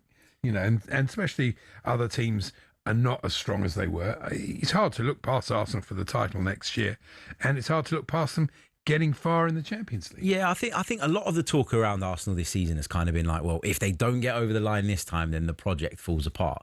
But actually, the flip side of it is, having got over the line, it feels like this might be the beginning now. And I'm old enough to remember the 2006 final as well, the defeat against Barcelona. And I remember at that time feeling like it was the end of an era. You know, some great players were going to leave the club in the coming years. The move to the Emirates Stadium, we all know what happened with that and how that kind of drained a lot of resources. It feels the opposite this time. It feels like Arsenal have lost the Champions League final, but will be back again. And you look at what the ownership is saying, you listen to Mikel Arteta, some of his comments after the final felt a little bit pointed in terms of, you know, if we want to improve and go to that next level, we've got to make some important decisions. That kind of felt like he was acknowledging that the team in certain areas isn't quite there. But that's encouraging as a fan. Where are the upgrades needed, you feel? I mean, good sides, you know, even successful sides should have a bit of churn. That's the way it works. So where would you like to see some changes? Maybe some people moved on? I think in the forward line, Arsenal need more. And I know that sounds a little bit silly when you consider how much they spent on the forward line last summer. But it felt like to me, it's felt like all along, actually, throughout this Arsenal project, that the approach has always been shaped by what's gone wrong the season prior. There's been a lot of reflection. And sometimes that's a good thing. Sometimes you can go too far down a route that maybe you shouldn't. And I felt like last summer was one of which we looked at and went, we didn't have depth. So rather than going out and getting 3, let's say, world-class players, the approach last summer was, we need a squad. Yeah. But in building a squad like that with those numbers and having to spread your resources across 5, 6, 7 signings instead of 2 or 3, you are sometimes going to get a lower level of player. And I don't mean this disrespectfully to any of the players that we signed last summer, but we raised the floor for me rather than the ceiling. We were hoping to raise the ceiling by having that depth. And in the end, that's proven to be the case. The depth was important, though. It was. Because, you know, you didn't have as many injuries as some other teams, but you had a fair few injuries that could have been key, but you had the quality to cover for it. Jose Mourinho is very fond of calling transfers that you make eggs, about which grade you go for. And Arsenal really do need 3 grade 1s. They don't need... Exactly. They need an Alvarez, Julian Alvarez. They don't need... Like you say, they don't need a lot. Gabriel Jesus is going to move on. But they need a top quality in that. So you think rather than someone that comes in and plays that, you think someone effectively who's going to go toe to toe with Gyökeres and you got to go and fight for that place. Yeah, you got to go out and get the best in class now. And I understand that that's difficult when you've got loads of positions to address. And obviously, as I've mentioned, I felt like last summer that's what they felt. This time around, for me, there isn't 5 or 6 holes. There's 2 or 3 now. And therefore, you should be able to allocate greater resource. I mean, the club financially is going to be in a much better place for this season. Yeah. It's a cherry, to pick off some players from those teams that do need to sell because of PSL. Absolutely. And you think about the fact that they're now Premier League champions. There's a different aura and energy about Arsenal now, which means that they should be able to win in terms of trying to convince players. And they've done a great job of that in recent seasons anyway. So why not? What about buying sort of oven-ready Premier League players and import? There's been a bit of talk about Morgan Rogers. I'm sorry, Villa fans. I know it's annoying you, but there has been talk about it. We know Villa's... they've made money in Europe this year. They may not need to. But that kind of player, which, I mean, we've seen with Declan Rice, the difference that makes. I like him a lot. I do, and I think he should be someone that Arsenal are looking at and targeting. And again, apologies to Villa fans. I'm not trying to buy your player before you've said, and you've even said he can go. But I do think now, having conquered the Premier League, if you like, The next thing you got to think about is how do we maintain that, which means you need to refresh things and freshen it up. But I also think we need to be looking at players that are not just elite on the UK football stage, but that are on the European level. Because I think you look at our front line and as much depth as we've had and how that's helped us through the season, there isn't a Kvaratskhelia in there. There isn't a Desiree Doué or a Dembele in there. It doesn't feel like Arsenal have that calibre of player. And I think with someone like Rodgers, I think the potential's there to go on to that next level.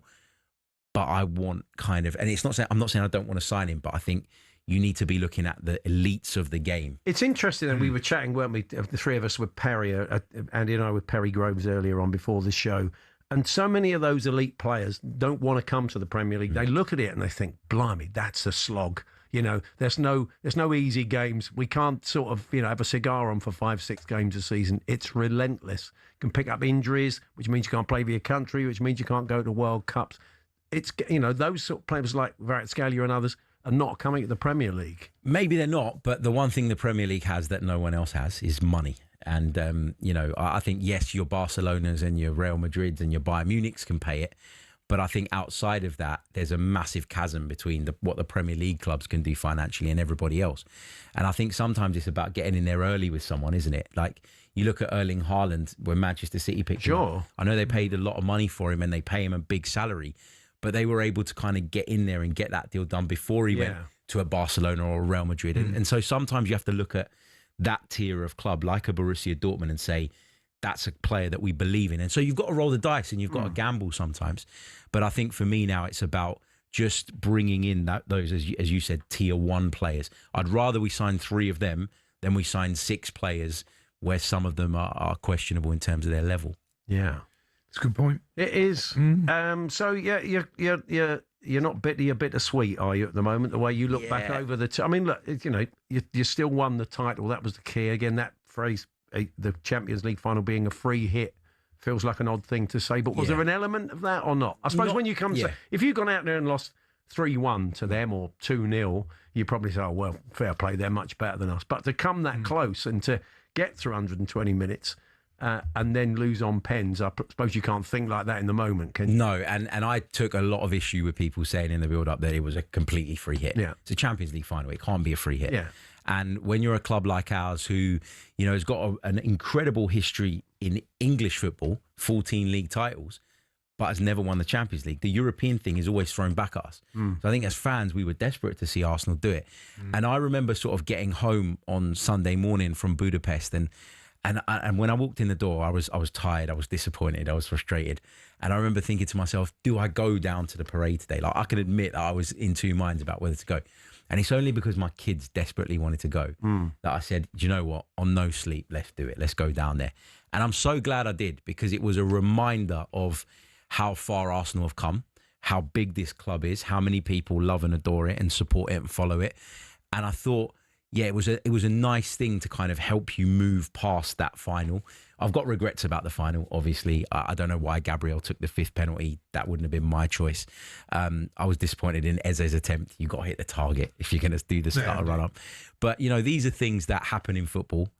There's no point in going after individual players or paying too much attention to that, I don't think. Nobody wants to miss a penalty. Nobody intends to.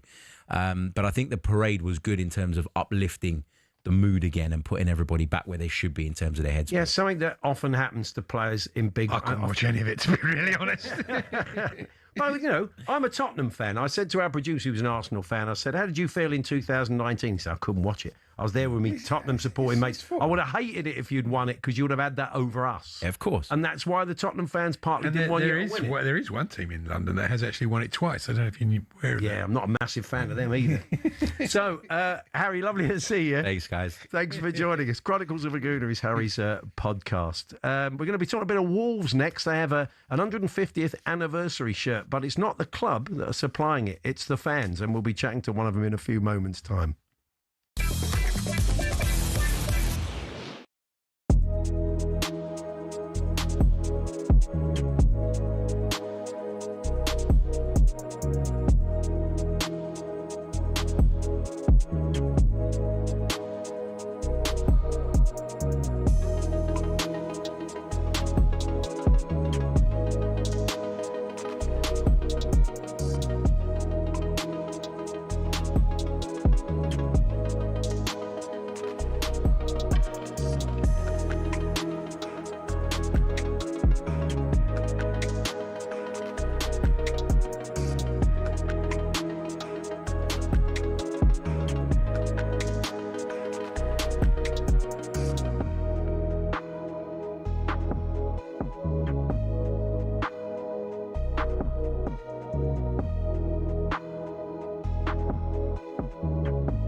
When you guys won it in '98, the double, did you evolve after that? We knew or that did you stay the same? we wanted to play offensive football, you know, because for me, I totally agree with you, Simon. I will probably add something, you know, that for me is very important. You cannot play next season the same way because I think the pressure will be high, you know, in the medias, but as well from the fans, even from the Arsenal fans. Everybody is very happy and very proud of winning the Premier League this season, but we are a little bit frustrated in terms of the way they play. So for me, the most important, except the fans and the press, is the players. Do you think the players are very happy to play the way they did? Even thinking that they were leading the score against Paris Saint-Germain, even thinking that Paris Saint-Germain is the best team in the world, that there is no shame to defend against this team because they are such good players, you know. But do you think that Arsenal, the players, will be happy to do exactly the same thing next season? You have to enjoy what you're doing on the pitch. This is the best way of winning things. Yeah. If you don't do that, something's going to break, you know, into the team. Would you have enjoyed playing like Arsenal play? This way? Yeah. If I won the Champions League, of course. But they didn't. They won the Premier League, so they have something in their mind thinking, we did what we had to do to win the Premier League. But are you happy the way you were? They will say, yeah, very proud of defending, but in the meantime, Arsenal is not this. Arsenal is something different. Yeah. So I'm pretty sure why, you know, the criticisms you were talking about, you know, here in England. Kevin Keegan has revealed he's got stage 4 cancer and told fans in Newcastle he needs to say goodbye properly. The Ballon d'Or winner says his doctor is a Liverpool fan, so he won't be walking alone. Elsewhere, James Milner says he's leaving football with immense pride, gratitude and memories for life after retiring at the age of 40. He made a record-breaking 658 Premier League appearances. talkSPORT's Dean Saunders coached Milner at Newcastle. Every day I used to stay out with the players practicing shooting. Every day I used to take the balls. Anybody who wants to come over here with me, every day James Milner was there. Now, the sacked Arne Slot claims his connection with fans goes beyond football on Merseyside, but despite winning the league last season, Mark Lawrenson reckons the Dutchman didn't get Liverpool Football Club. The one thing about Liverpool is they have a certain style, which is footballing in your face, and it's always been that way. And he just couldn't do that. Former Arsenal midfielder Emmanuel Petit says people don't realise how hard it is taking a penalty in a major final. Do it after a Champions League final at the end of the season with the heat, with the pressure. You're tired. I'm pretty sure that Eze felt it, you know. And Saudi Arabia's FA is handing out free World Cup tickets to their fans following concerns about half-empty stadiums.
Hawksbee, Andy Jacobs here on talkSPORT. Daniel's been in touch.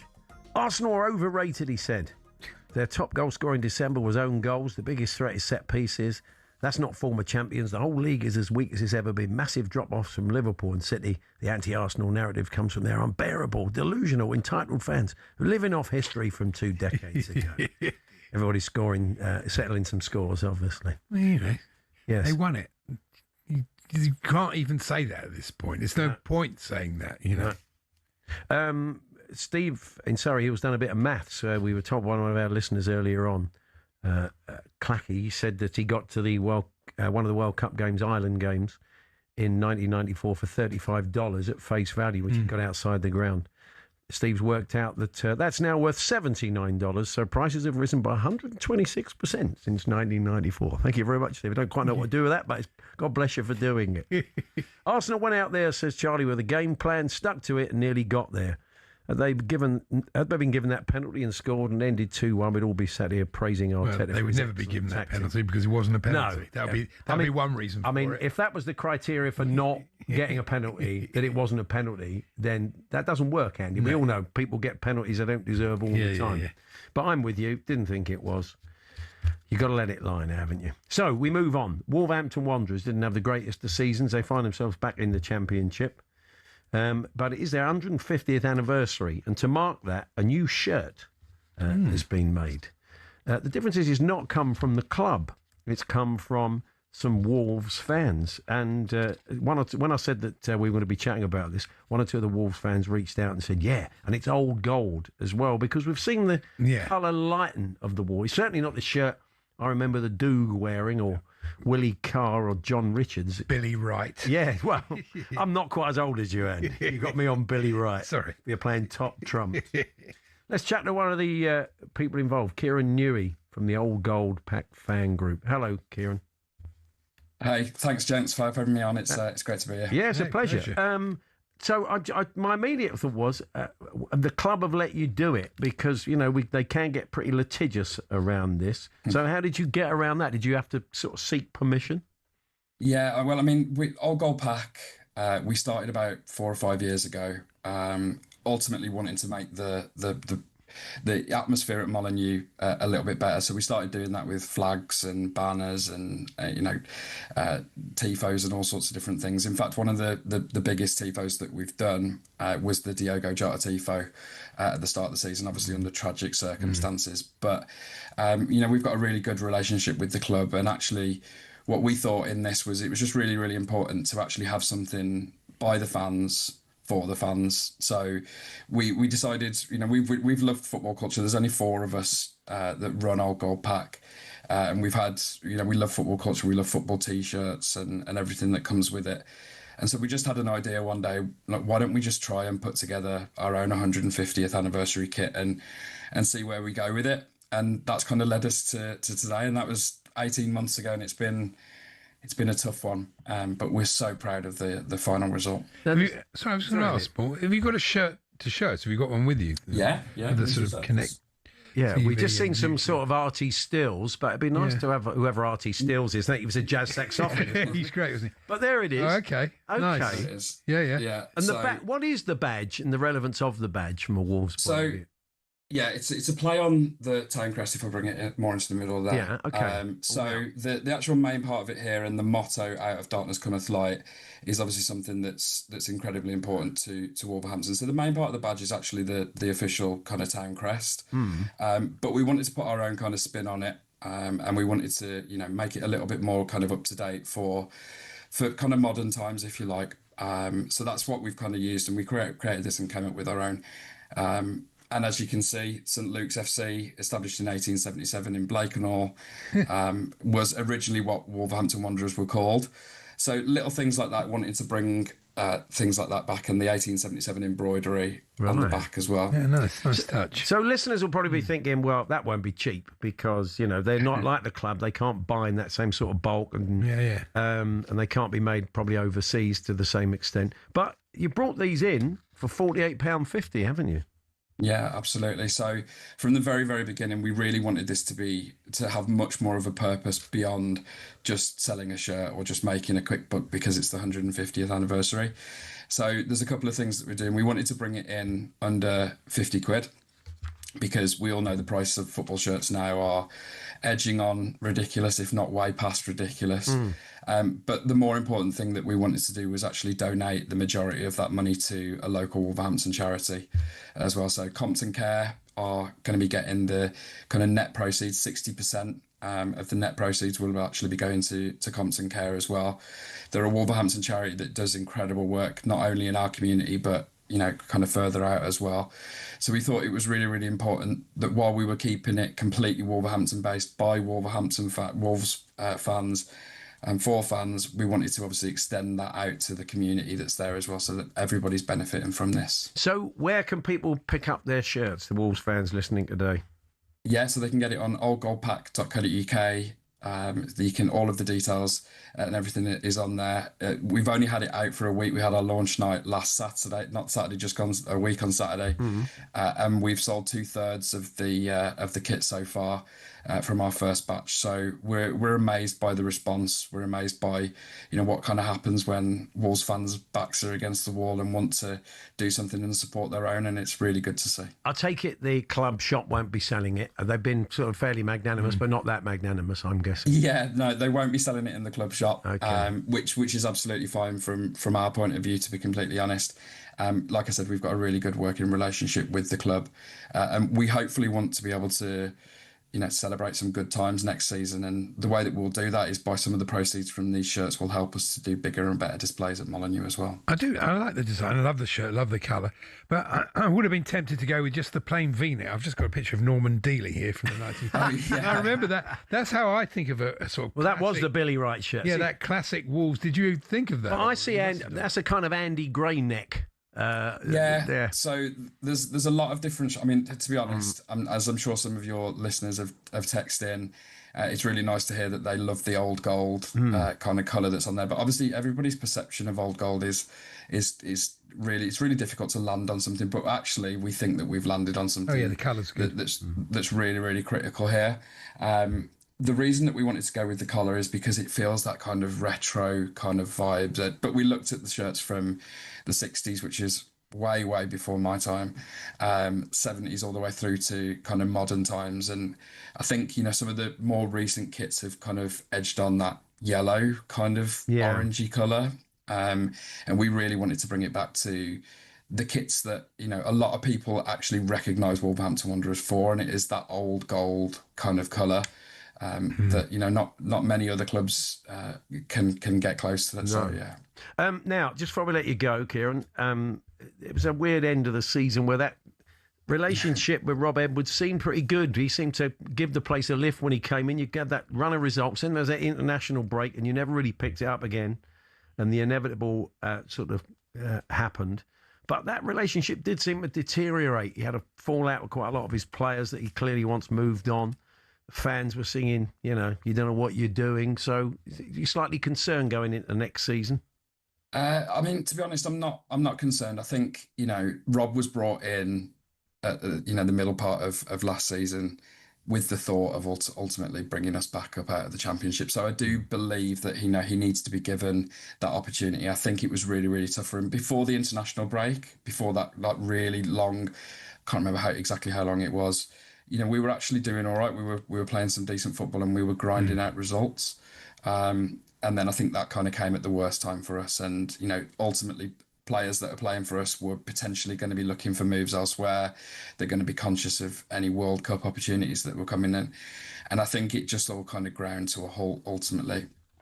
And I think, Rob is obviously the guy that's going to take the brunt of that because he's the guy, but he knew what he was signing up for when he came in. Good to talk to you. We wish you well with the shirts. Old Gold Pack online is where you can find them. Thanks for joining us.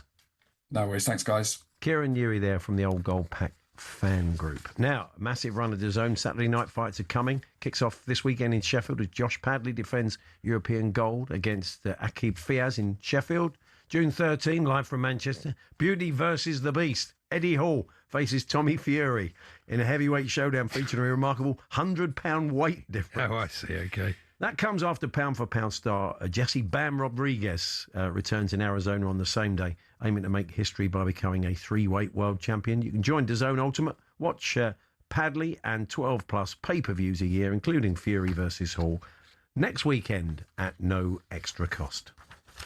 Boxing update on talkSPORT with DAZN, the global home of boxing. Sign up now at dazn.com/boxing.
Perry Groves joins us now. Perry. Good evening, Perry. Evening, and commiserations. Good evening. Don't want your commiserations. I've seen you in Stick your commiserations where the sun don't shine. No, son. I don't want your hollow whatever. No. Stick it. No. It's commiserations. No, it's not. No, I think there is commiserations. I think it's fair. No, because you're pleased. No, I am delighted. Do you know what? It's a weird thing, right? I don't get people taking great pleasure from other people's misfortunes. What do you mean? Right?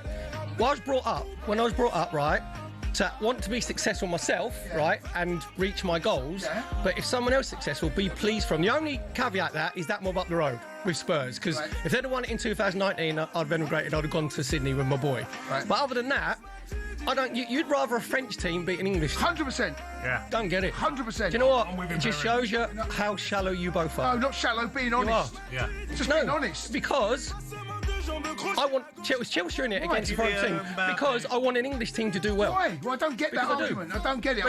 I never will get it. The hate has got to go deep in the heart. No, that's why. That's the thing. I don't hate. That's the difference. I do. Apart from that, how energy sapping is that?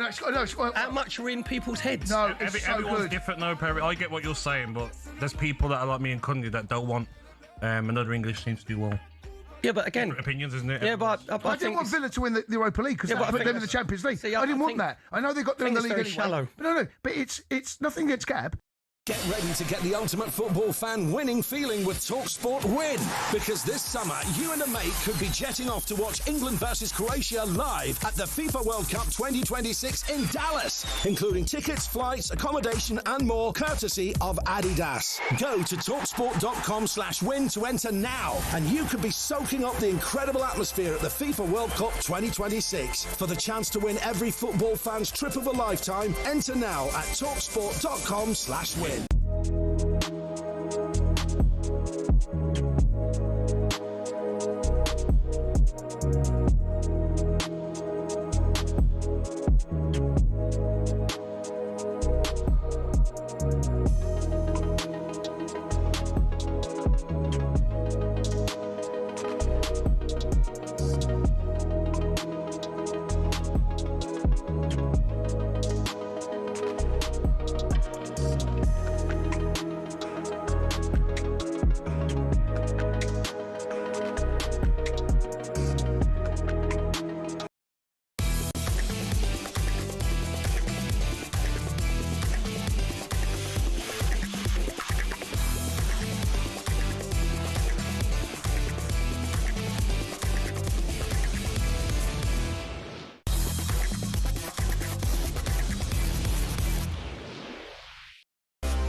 Now we're less than a couple of weeks off the World Cup, and I'm sure quite a lot of people out there are working on their sticker collections for 2026. We're going to take you back to 1986. And a new book is a kind of Where Are They Now? From a classic sticker collection. The heroes of Mexico 86, the goals, the graft and the glory of the players who define football's most iconic World Cup. That is the title of the book. And the author of it joins us now. That's Richard Mulligan. Hi, Richard. Hello. How's it going? Good, thank you. What was it about this lovely old Denmark shirt? Yeah, nice shirt you're wearing. Lovely old vintage. That's a bit the old Hummel shirt. So, what was it about this World Cup? Because you could have chosen any number of World Cups. What was it about this one especially? Well, this was the first World Cup I remember. I was 7 at the time, and I didn't really have much of an interest in football, to be quite honest with you, beforehand. Really, I do remember I watched that season's FA Cup final, the Liverpool v Everton one, and just really got into collecting the stickers, and. You know, there was something really magical about the World Cup being in Mexico. You know, for a 7-year-old, you really did feel, I think, in those days that you were watching something that was on the other side of the world. I mean, often there might have been things that you weren't too happy about at the time, like the picture cutting out or the sound not being that good. But I think there was something quite special, really, about the World Cup taking place there. It was a really good tournament, and yeah, for me, just quite a time in my life where I was open to kind of like new things and all that, being a young person, and it really just caught my imagination, and ever since, really, it's always just been a World Cup that I've been, you know, quite passionate about, really, about you know, some of the games and the goals and some of the players who played in it, and this just seemed like a great time to do this book, really, because it's exactly 40 years ago. Actually, yesterday was 40 years since that World Cup started. And also, obviously, this summer the World Cup's returning to Mexico for the first time as well. So I kind of had the idea quite a few years ago to write the book, but this seemed like the time to do it, really. The design and the artwork in the book is really, really lovely, I think, and a lot of it, well, all of it's sort of kind of based on Panini stickers, isn't it? Yeah, some of them have got a kind of drawing-like quality. It's a mixture of some photographs and some that are kind of a colour line drawing based on the stickers. Yeah, that's right. Yeah, they actually all are. Really? Okay. They're all kind of imitations of the Right. of the stickers. We thought it worked kind of really well because it really brings out the colour of them, and I think colour's quite a big thing on it as well. You know, like the yellow of Brazil and the blue of France and the green of Mexico, and you know those kind of bright afternoon matches at Mexico '86. But absolutely. It's really based on the sticker album. It's purely the players who appeared in that album. Some of them obviously didn't end up going to the tournament. You know, and there's unfortunately some players such as, for example, England's Peter Beardsley who isn't actually in the album. Didn't make the album. They had a huge say in the end in the tournament from an England point of view. Your research then to go and because we said it's where are they now? It's each player and kind of what they went on to do. And Andy will tell you, and I had a bit of experience on fantasy football, is that these guys went off probably afterwards and had real jobs. Yeah. So when you used to try and track them down, Andy, for a Phoenix from the Flames, they weren't easy to find, were they? No. These guys. So you did well to find out little tidbits of information about quite obscure footballers.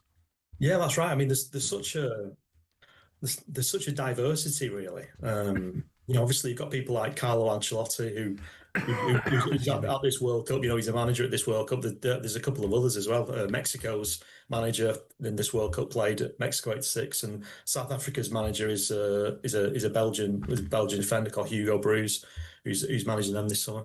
So you've obviously got these people who've had amazing coaching careers. You've got Gary Lineker, who's obviously long-standing media career.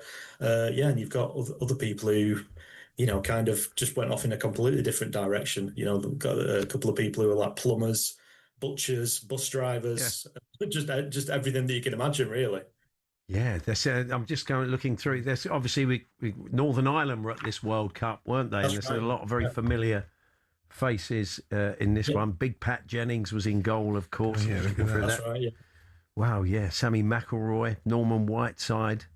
Yeah. I mean, obviously, I actually met up with Norman Whiteside a couple of weeks ago to discuss the book with him, and he was really kind of really impressed by. He was quite keen to see what had happened to some of the people he played against, actually. Yeah, interesting. Yeah.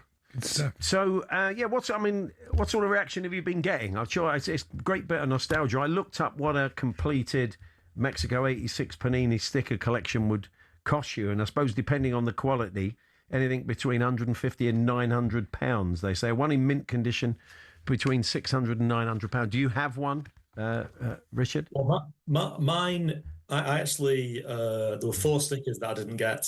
But to be honest with you, I don't think my collection would be worth that much because there is a lot of 7-year-olds kind of antics all over it. Drawings and stuff. Eye patches, quite a lot of sort of silly things written all over it. I unfortunately wrote the word cheat over Diego Maradona, which I'm quite bad about, but it's a long time ago, isn't it? Yeah. But it's interesting you say, actually, so obviously, you know, a completed collection would be worth a fortune, but I actually recently bought some packets of unopened stickers for a competition that I did, and they are really expensive because you kind of buying something that's almost like caught in time, a bit like an unopened, you know, bottle of whiskey that's 200 years old or something like that. Yeah. Have you got a favourite story from one of the people you tracked down? Well, there's a few that did really stick out, to be honest. It's difficult to say whether, you know, you would call it like a favourite or something, but, you know, the Italian defender, Gaetano Scirea, that's, you know, obviously a very tragic story. He was Italy's captain at that World Cup, and unfortunately he was dead within 3 years. Wow. He died in a terrible car crash. He was kind of long-standing Juventus defender, an absolute club idol who's still, very much celebrated at Juventus. And he went away to Poland on a scouting mission ahead of one of their European games, and unfortunately was involved in an awful car crash. And I think that's another thing about it, really. These were all like young people. They're almost like caught in time in the Sticker album. I think you've already alluded to this. Who were they? What happened to them? In the Sticker book, they were caught for a split second. Back in the mid-80s. Yet they have an entire life beforehand and an entire life afterwards. There was also a Spanish player called Julio Alberto as well, who had a very difficult life. Really, he kind of grew up in an orphanage in real poverty. Then he had an incredible career, almost by accident, really, with Barcelona and the Spanish national team. But then, after his career had finished, you might almost think, oh well, he's got the perfect life. But he had severe mental health problems after his career had finished, really, and drugs and drink and a spell of homelessness and everything. So. Some of these players were very difficult to capture in 100 words, to be honest with you. Yeah, I hadn't realised that Carlo Ancelotti didn't play in Spain '82 because of a knee injury. Then you say here he was unused at Mexico '86 as he struggled to adapt to altitude and picked up a knock in Italy's opening game, Italia '90. So he's got as a player, unlike Champions League and leagues, he's got no history of World Cup success. So that's right. Yeah, he seems to have a bit of an unfortunate time of it, really, with World Cups. But he's kind of made up for it in his managerial career. Yes, yeah, absolutely. Yeah, I mean, how do you do 100 words on Maradona? I'm looking at his one now. That's exactly what I've been saying. He did one word, cheat. Yeah, that's it. I think you summed it up. It's a really, really lovely book. Yeah, well done. Lovely for people who remember. It's a lovely bit of nostalgia. A lot of dads out there would say Father's Day's coming up. I mean, the timing couldn't have been any better, could it, Richard? Really, I think it's right up there during a World Cup. So you're right. Yeah, hopefully so. Good to talk to you. Thanks very much. Richard Mulligan's book, Heroes of Mexico '86, is available now. The nice thing about it, format-wise, it is the size of a sticker book, isn't it? It's lovely. Yeah, really good. Really nice book. So, still to come, we will be bringing you the clips of the month for May. We'll be chatting to our refereeing expert for the World Cup, Christina Uncle, joining us to chat about some of those tweaks to the laws that FIFA are rushing through for the World Cup, and goalkeepers' time wasting. Why don't you just call it anti-England?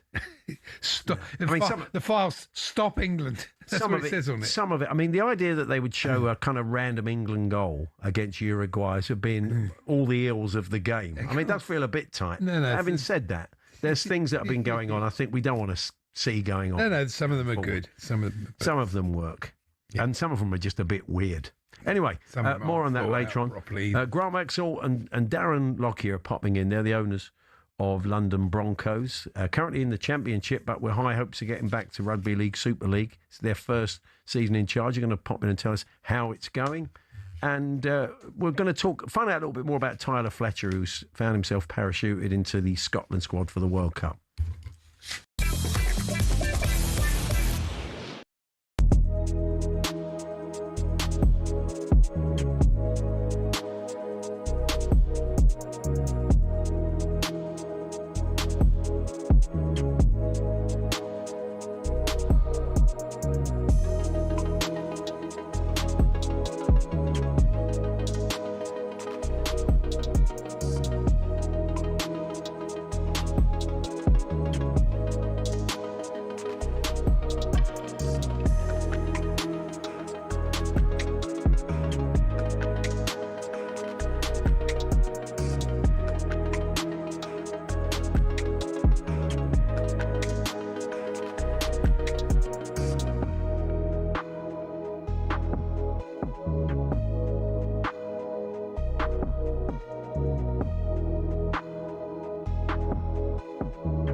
In the penalty shootout, Emmanuel, it struck me to ask you, were you surprised that Gabriel a little bit stepped up? Yeah, I was surprised because I saw, for example, one player. I don't want to blame them. I don't want to point finger at them. But when I see Zubimendi, he's a European champion. He's got character and personality, and the guy just came into the game. He's fresh, mentally and physically. You know what it means to take a penalty at the end of the season like that. It's so hot, So many players were having cramp, during the game. So it was an exhausting season for both teams. And all of a sudden, this guy came into the at the end of the game. He's fresh. He didn't take. You see the central defender. This is not typical for central defender to take a penalty shot. Yeah. The other penalty you were not happy with was Eze's penalty. I know we don't want to hammer the guy, but football is already difficult. So make it simple. I don't understand why all those guys, is it fashionable? I have no idea. But, I'm very annoyed every time I see someone trying to make a stick, before kicking the ball. He stopped the run and then all of a sudden do something. Why don't you do a push-up before you take your chance? I mean, just go until the limit. But, he stopped twice, his run before he kicked the ball. So, that for me proved that he wasn't ready mentally to take his chance. What is that? Nerves? Nerves, Is he fearful of the moment? Yeah, a lot of people. I had a big fight last year, in France on the radio because of that. The penalty shoot.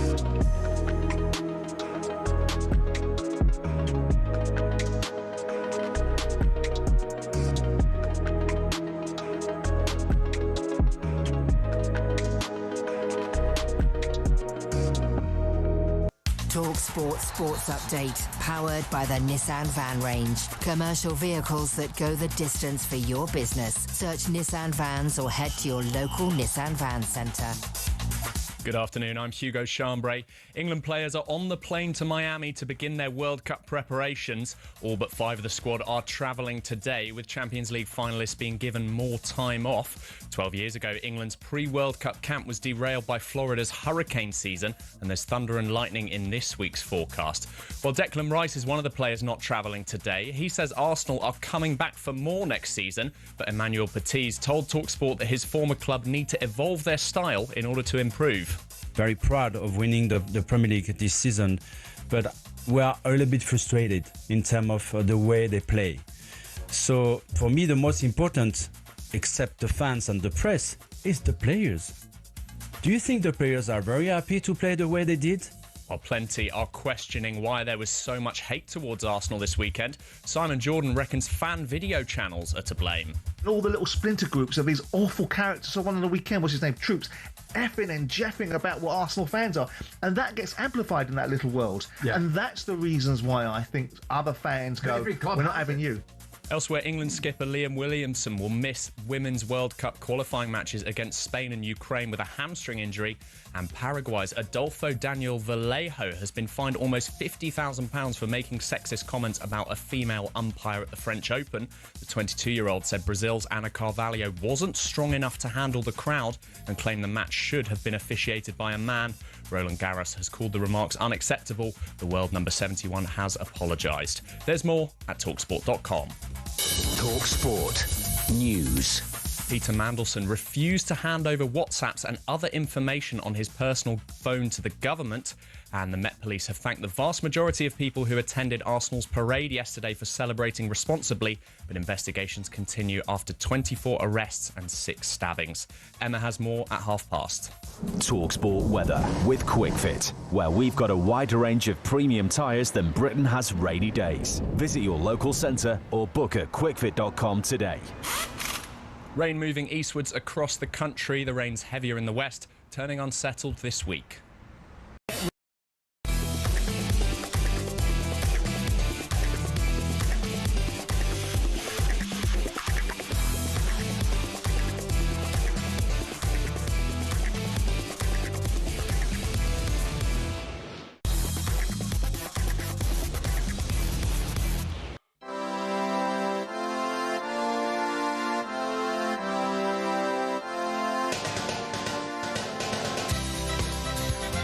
Good afternoon, Paul Hawksbee, Andy Jacobs here on talkSPORT. We're going to be talking rugby league with the co-owners of the London Broncos. That's Darren Lockyer and Grant Bexell. They're popping in the studio. Christina Uncle looks at all these law changes that are being rushed through by FIFA for the World Cup.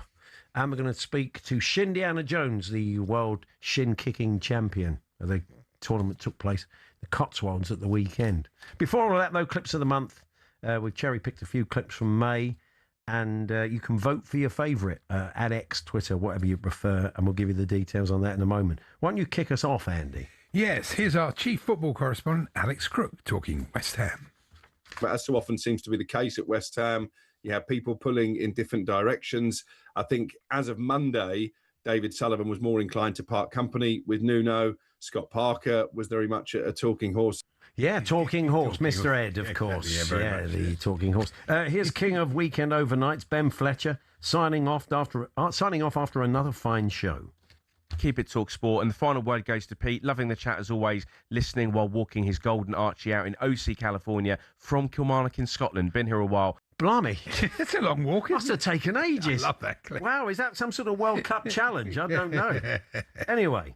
Here's talkSPORT's Shabana Hearn, channeling her inner Krusty the Clown. You're listening to the Weekend Breakfast in partnership with Volkswagen. Yeah, it was a little bit crusty, wasn't it? Yeah.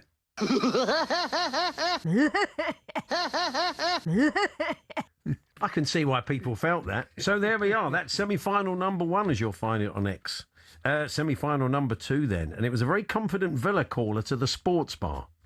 Villa will win at least 2-0 next week. Okay, that's hopeful. It's not a foregone conclusion, is it? Yeah, no, but the chances we created tonight... oh, my baby's here. Who's that? What you got? What you ordered? A 4-person meal for 2 of us. 4-person meal for 2. At about 11:30 at night. I bet he's probably still digesting it, that Villa fan. Digested it just after they won the final. It's brilliant. Here's match reporter Steve Hothershaw at Bolton v Luton. Luton then hit the woodwork twice before Sissoko put Bolton in the lead in injury time in the first half. Luton never gave up. They resumed the fight. A Dolphins second half header gave renewed hope. I'm surprised they didn't get more coverage, really, especially after Steve caught up with the Luton goal scorer after the game.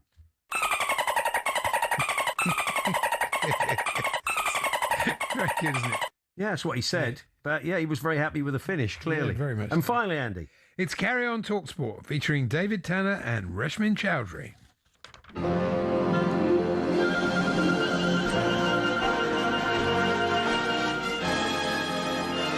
St Mirren's stand-in goalkeeper Ryan Mullen was caught in possession by a sprint from Dyson Myra, who scored with his tackle.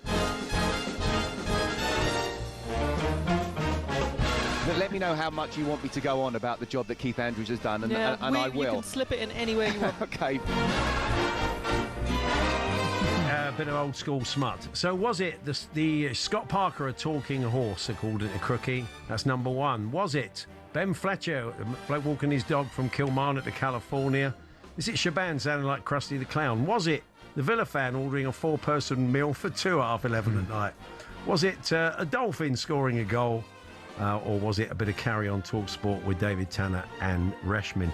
Go to X, go to @TSHandJ, TSHANDJ, and the 2 semi-finals will probably be up there already. So you can vote for your favourite clip. We'll keep you updated. At 3:30, we'll have our 2 finalists based on your votes from those 2 semi-finals. And then we'll ask you to vote once again, and then we'll play the winner just before we hand over to the guys, Andy Goldstein and Darren Bent, on Drive. There we are. That's the clips of the month for May. Now, they had the Cotswold Olympic Games at the weekend, and one of the great old traditions is the shin kicking, where players pad their legs with straw. It was first held in 1612. What about that? Let's find out more about it from the winner, and the man who calls himself Shindiana Jones. Good name. How you doing? Guys, thanks for having me on. Oh, yeah, good. What a fantastic... just should tell us your real name, of course. Yeah, it's Mike Newby. Okay, right, yeah, Faith. a 3-time world champion, Mike, is that right? That is right. But I'm actually retired. I didn't win on Friday. Much like Heracles ascending to Mount Olympus, I was promoted to stickler, so I was the referee this year. Oh, right. Is it a young man's game? Is that why you've retired, or...? Yeah. Accumulation of injuries, a little bit of age, slowing me down, that kind of thing. What is the actual point of the sport, and how do you win in this sport? I'll answer the second question first. How do you win? You either kick the person into submission, or you throw them to the ground from a kick to the shin. So judo throws aren't allowed, but a swift kick that knocks them off their feet, that wins the bout. In terms of what the point is, I actually couldn't answer that question. What's the point of any sport? Well, that's a very, very good point. Are you holding onto each other's shoulders then? You kind of got hold of each other and then you're just kicking each other's shins quite violently? Yeah, exactly. It's much more like a jacket wrestling match, like a judo match. Than it is like kickboxing or something like that. Wow, yeah. What drew you to it in the first? What made you want to try it? I've been asking my therapist that same question. I just think I think life's about having novel experiences, and once I'm an old man, I want to be able to remember interesting things that I've done. So I went and did it, and I had no expectation of winning the first time, and won it 3 years in a row, defended my title, and I've been such like a fan favorite that they wanted to keep me around as stickler this year. And the new winner is a chap called Andrew Bailey. Yeah, well done to Andrew. I know a lot of referees who are sticklers. That's Do you wear shin pads? And is it sponsored by Sondico? No, it's not. Are you allowed to wear any sort of padding, or is it just bare shins? I think it's a bit of straw, isn't it, down there? That's right. That's right. You're only allowed straw down your trousers. Yeah. Some people opt not to use the straw. This year's winner, Andrew, was actually allergic to straw, so really? he had to go bare shin. So it's amazing. Pretty gnarly. So no plans to come out of retirement. That's it for you. You didn't get the bug again yesterday, no? Never say never. No. Never say never. No, fantastic. We'll see how I'm feeling. Mike, good to talk to you. Thank you very much. Yeah, thanks so much for having me. Mike Newby there, two-time winner of the World Chin Kicking Contest. Well done. Have we ever done shin kicking before? I don't think we have we? Might have done. I mean, it's been a long time. I mean, we could easily have done shin kicking before. We've certainly done plenty of rugby league, and we're going to do that next because Darren Lockyer, a legend of the game, will be in with Grant Vexel. The two of them have bought London Broncos, and they are pushing back for Super League. Although it's not really down to your league position anymore. There is more to it than that. If you don't understand how it works, we'll tell you more. They're currently flying high, unbeaten in the Championship, and they're going to pop in and see us to see how it's going. I think they've been in charge since last year at the club. So we'll see how things are faring for them. That's all to come. We're here with our good friends at Tool Station, open from 7 a.m. Monday to Saturday. Grab what you need, get on site, get it done. First stop, Tool Station.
Joining us now, presenter, huge Arsenal fan, Joel Bear. Morning, Joel. Sorry to put you through that again. Morning, Dean. Morning, Jeff. You know what? I'm here to launch an attack on them too. Good, are you? Gabby and Cundy, because I don't understand how you can be on radio representing the people who love football, and that's what you come out with. They came to work wearing PSG shirts. I was in Budapest enjoying the game.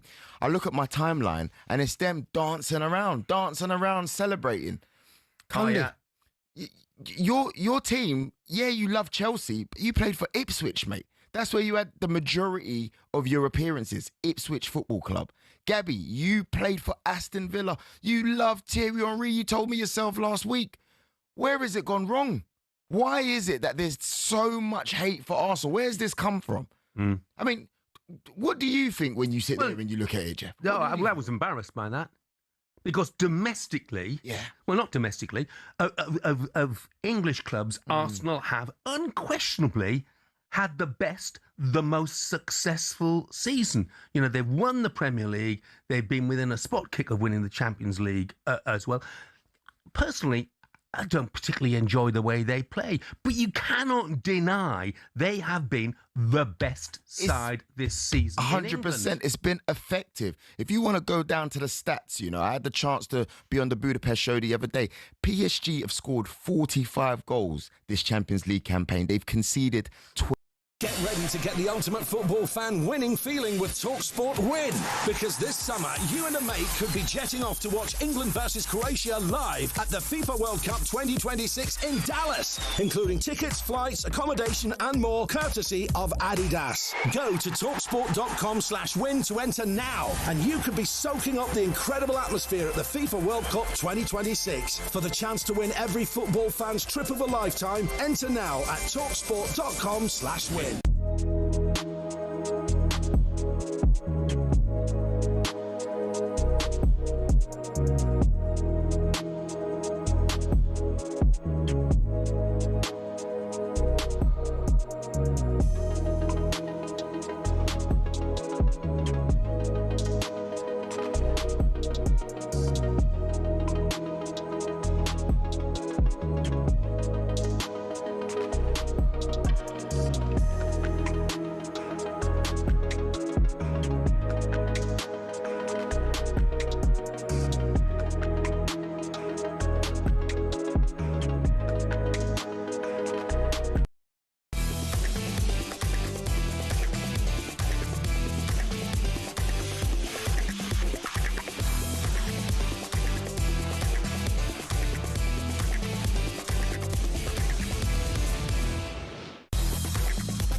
Time to talk Super League, and well, hopefully, anyway, kind of. We're talking Championship-ish, but the signs are good for the London Broncos, the long-standing London team in the world of rugby league. Last year, Darren Lockyer, a legend of the game of the NRL, and Grant Bexall, top businessman, they've worked together for many years, bought into London Broncos as co-owners. Their dream is to get them back into Super League from the Championship. They can't really do any more on the pitch as a team. They are top of the table and they're unbeaten, but in rugby league there's a bit more to it than that. But Darren and Grant have joined us in the studio. Good to see you guys. Thanks for having us. Yeah, because people may not appreciate it if they don't follow rugby league. There's a grading system. IMG set up a grading system, and there's different criteria. It's not just on the field. It's sort of fan engagement. It's your crowds. It's a lot of different criteria that you need to meet to be in the frame, Darren, isn't it? Yeah, that's correct. And I think the reason why they brought IMG in was to lift the standard of the clubs off the field. So obviously we're doing very well on the field, but there's a lot of things that we need to do well off the field to bring in revenue to the club so we can be more sustainable. And these criteria, you know, social media, crowds, you know, lifting those standards for us has always been our priority, but the game as a whole is looking to do that for all the clubs. Do you feel you're on course, Grant? Because it's a big ask. People have tried to establish rugby league in London before, and they've had good sides, but they've never quite got over the line. I mean, why do you feel it's different this time? Yeah, we get asked that a lot, and I think, you know, it's not a simple answer, but you know, there is quite a storied history there. Richard Branson owned the club at one point, and the Brisbane Broncos, who are the biggest club in Australia, obviously came over in the 90s. But since then, and we've become friends with David Hughes, who owned the club for 27 years.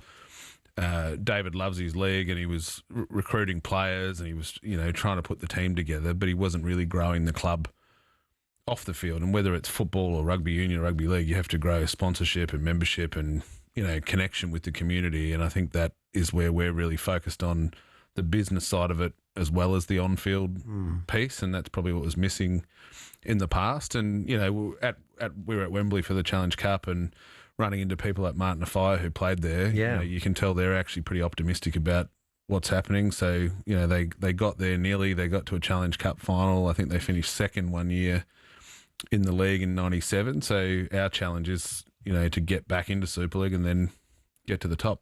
Do you get the sense that the RFL and Super League would welcome this, that they actually want you to succeed in all the criteria? Yeah, I think, we took over the club late last year, very last minute before they actually expanded the league. So we wanted to go into Super League straight off the bat, despite the fact that London actually finished 10th in the championship last year. But we made a lot of promises about what we do. I would say that we've done that, and now they're seeing us as, someone they'd like to have in the league. We're regularly speaking to the RFL. We've spoken to all the clubs who are in the Super League, because that's part of it too, that you want them to want us in the league too, and to grow the game outside of the north and really get it going in the capital. So everyone's been super positive. It's just a matter of getting it done now.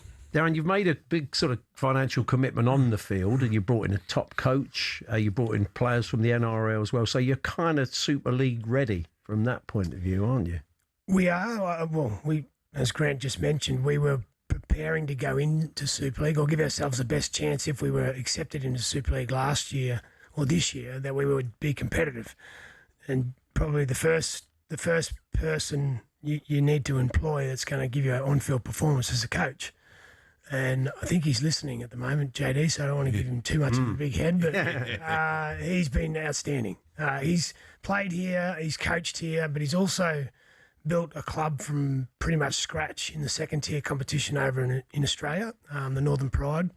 So he knows what it takes to build something from the ground up, and he's been outstanding, and the players love playing for him, and he's done a wonderful job. We're about to break a lot of records for the club soon, and JD's been a big part of that. Where are your home games played? Because they've been in Cherry Red, isn't it? Wimbledon. I've been along a couple. I've not been this season. I've been along a couple of times in the past, and I mean the crowds were good. That was one of the big key areas, wasn't it? To get the crowds up, to make that viable from your point. Correct. Yeah, and some of that is a bit chicken and the egg, because being in Super League obviously drives crowd numbers too when you're playing better opposition. But given what we've been tasked with this year, we've certainly grown the crowds from where they're at, and we're determined to get them higher next year. I think Wimbledon's a good little ground. The atmosphere is good, the hospitality is good. The issue with the pitch there is they tear it up after the football season, so we see the summer as a big opportunity for us in London. Your football's finished, the rugby union's finished, and we can really try and make those summer months our kind of key to get those crowds up. So we're looking at different options as where we can play in Super League as well, just to maximise that. Do you come across a lot of naysayers, Darren? I mean, because people have often say, it's never going to work. It's a northern sport. It's never going to... I mean, in Australia, Melbourne became a rugby league established side there, isn't it? And there was feeling that could never work because it's such a big football. It's very, very similar to Melbourne. The Storm went into AFL Heartland. Took them a little while, to get some traction. But the key there was, I think, Craig Bellamy has, been so good with the on-field performance that they're always winning. So I think that's really important, and we're obviously got a real focus on that. But I do think that the real game changer here, and this is no disrespect to the people that are running the game here, but if the NRL get involved, then I think, and they know London's important to the bigger picture of the game. If the NRL get involved, their expertise and some of their funding, I do think that London will have the best chance it's ever had to be successful. That's edging closer, it would seem. I mean, we've not had the overall sort of financial commitment, but there's still a lot of talk. Everybody seems to be dancing around each other at the moment, sort of NRL-wise. Oh, edging closer is a good way to describe it, I think. But it's actually pretty regular now, and I think, from the RFL side, they've come out and said they do want to work with the NRL, which is great. Peter V'landys has said he wants to grow the game globally and he wants to support Super League. And I think, Andrew Abdo, the CEO, has just resigned in Australia, and he leaves in mid-July. Okay. And I think there's going to be a fair bit of focus the next 6 weeks on pushing that forward. And like Darren said, I think we've been pretty public about it. It'd be great for the game here, and also it'd be great for us and what we're trying to do in London. Why wouldn't you tap into that expertise, even for all the clubs up north? Because we've seen clubs go to the wall recently. If you can, because it's hugely successful, isn't it, in Australia, the sport? Massive TV audiences, massive crowds. Yeah. Well, just to give some context, it's never been in a better shape. I mean, the clubs in Australia at the moment, the salary cap is circa $12 million. That all gets given to the clubs from the governing body, and then there's an extra $5 million given to the clubs just as a head start. So they're all profitable. And then when they're profitable, they can reinvest back into pathways, and it's a momentum, that the game gets because of the profitability of the clubs. And that's here at the moment. They're relying on wealthy individuals to prop clubs up. You can only do that for so long. So at the moment, it feels like it needs an injection of capital, which I think the NRL are willing to do that, and maybe rejig a little bit of the way the game's governed here. And I think if the game here is willing to partner with the NRL, then I think it's a 1 + 1 = 3 scenario. Yeah. I caught on Sky maybe last week or something. It was the women's state of origin. And how is women's rugby league? Certainly in Australia and certainly here. Is it progressing? Because we see in rugby union, a lot of women want to play. It's a Broncos women's team, I take it, is it? So we have a team here. We have a women's side who are also pushing to go into the Super League next season. In the NRL, it's flying as well. So probably a similar thing. It's ahead of where it is here in Australia. Some of the female players are getting quite big salaries now in Australia, and those women's origin and grand finals and things are getting really good TV ratings as well. So I think if we can try and grow the women's game here, same as what we're trying to do with the men's and get them into the Super League, that's the short-term goal as well. Well, the women in Australia in the last 5 years, just because they've had some investment put into them and the resources, they've improved out of sight. So I think for the game to thrive in the women's game here, it's the same thing. It's going to need investment. We both watched the Challenge Cup on Saturday and both a little bit disappointed. Not that we have an axe to grind with either team, but just wanted the game to be close, but it wasn't, was it? Yeah, well, desire and hunger is a real part of elite sport. It's very hard to stay up for a long period of time. Hull KR have won 4 trophies in the last, sort of 18 months. So they've achieved a hell of a lot. And I thought there was a try right on half time that Hull KR needed, but after that, you could just tell Wigan, they just wanted it more. And I felt Hull were a bit flat. And maybe that's just a reflection of, they've been up for so long. Yeah. And we had some sad news today about John Keir and around a Challenge Cup final. You think back to Sheffield Eagles beating Wigan in '98. I mean, I never met John. I used to watch him on TV a lot on the rugby league show on the Beeb, and was obviously much loved by people in the game. I don't know if you guys ever encountered him at all. No, didn't get to meet him, but actually the connection there is our coach JD was actually his captain at Wakefield. So I just reached out to JD as we came in here, and very sad news. And Darren was in touch with Nigel and the RFL earlier, so it's obviously been a shock to everyone, so our condolences. But I know JD spoke very highly of the relationship he had. Yeah. Well, guys, keep doing what you're doing. Everything you can only do what's in your power, really. To keep winning the games on the field, and as I said, unbeaten so far. I mean, still a bit of the season to go, and you're not running away with it. There's sort of teams in your wake, to about 2 or 3 teams about 6 points shy of you. Yeah, I think we're undefeated in the competition, and this weekend we have a chance to break a 30-year-old record for our longest unbeaten in all competitions for the club. I think it was set in 93, 94. So, doing those kind of things on the field is all we can do, and keep pushing for the records. And then, for next year, we've got a couple of high-profile signings and things in mind that hopefully drop in the near future as we keep pushing towards Super League. So yeah, we're all in on what we can do. Excellent. Well, good to meet you both. Yeah, good luck with Thanks for coming in. Thanks for having us. It's Darren Lockyer there and Grant Vexel, the co-owners of London Broncos. We're going to be looking at all those law changes for the World Cup very, very shortly here on talkSPORT.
As I've been waiting to come on, I've just had a message from somebody called Gabriel Agbonlahor. I'm not quite sure who he is, but his message was replying to me writing a diary in the Spectator magazine this week, which is headline, "No one likes Arsenal, we don't care." And he's just said, "I pray for a PSG win." Think about that sentence. That is a talkSPORT presenter on his knees praying to God that Arsenal an English team, do not win the Champions League. That is how pathetic the Arsenal haters have got. It is pathetic. I want to ask you about that, Pierre, and I'm deadly serious, right? I'm deadly serious, right? I remember West Ham getting that Conference League final. Just about the whole country was behind them. Certainly Palace last week. Everybody was behind them. Why? What is it with Arsenal? I just cannot understand how any fan base that has me, Keir Starmer, Jeremy Corbyn, the president of Rwanda. You've answered that. And I haven't finished yet. And the late Osama bin Laden. Why that fan base would be so detested, I have no idea. No, you know what it is? It's we live in a country I like this about our country, but it's tall poppy syndrome, right? When we were losing and choking, everybody loved Arsenal, right? For the last 22 years, there's nothing other football fans have enjoyed more or loved more or celebrated more than our repeated choking and failures. And now we've actually climbed the summit. Now we've become Premier League champions again. And frankly, now everyone's beginning to wake up to what I've been telling you guys for several years now, that we have the best squad in world football and could well go on a 10-year tear now of dominating European football. Now we become hated. Why is that? I'll tell you why. Tall poppy syndrome. And long may we be the tallest poppy in the Premier League.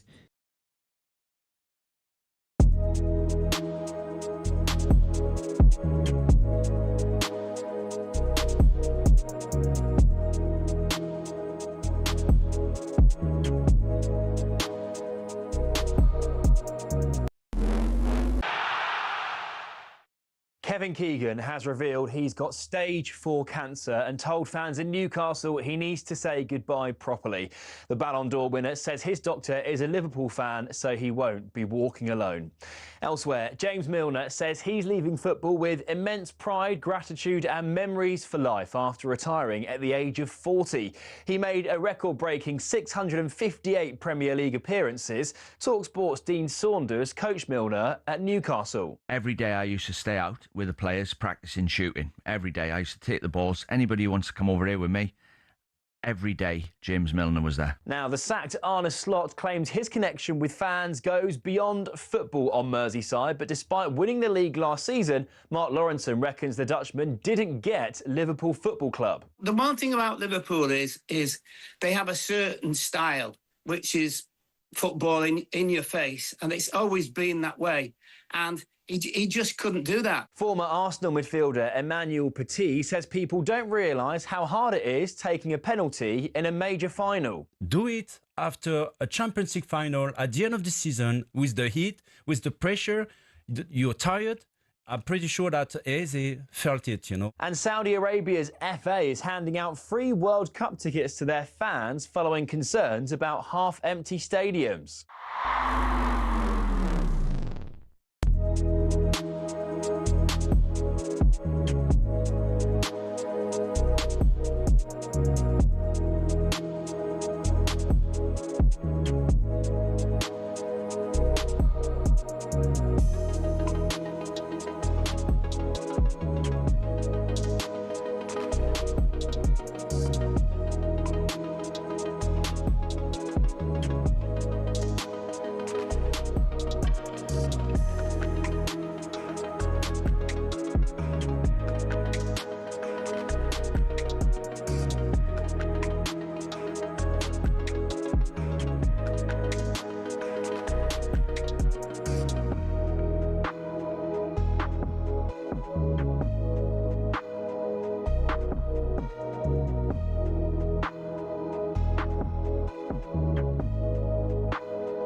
Get ready to get the ultimate football fan winning feeling with talkSPORT Win.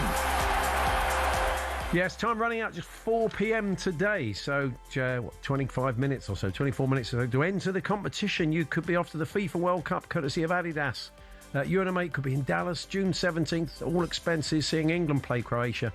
Flights, hotels, spending money, tickets, official try on the match ball from Adidas, all included. Head to talksport.win.com. That's talksportwin.com. That's talksportwin.com. To enter for full T's and C's, and the very best of luck, because that, as Andy said earlier on, a great prize.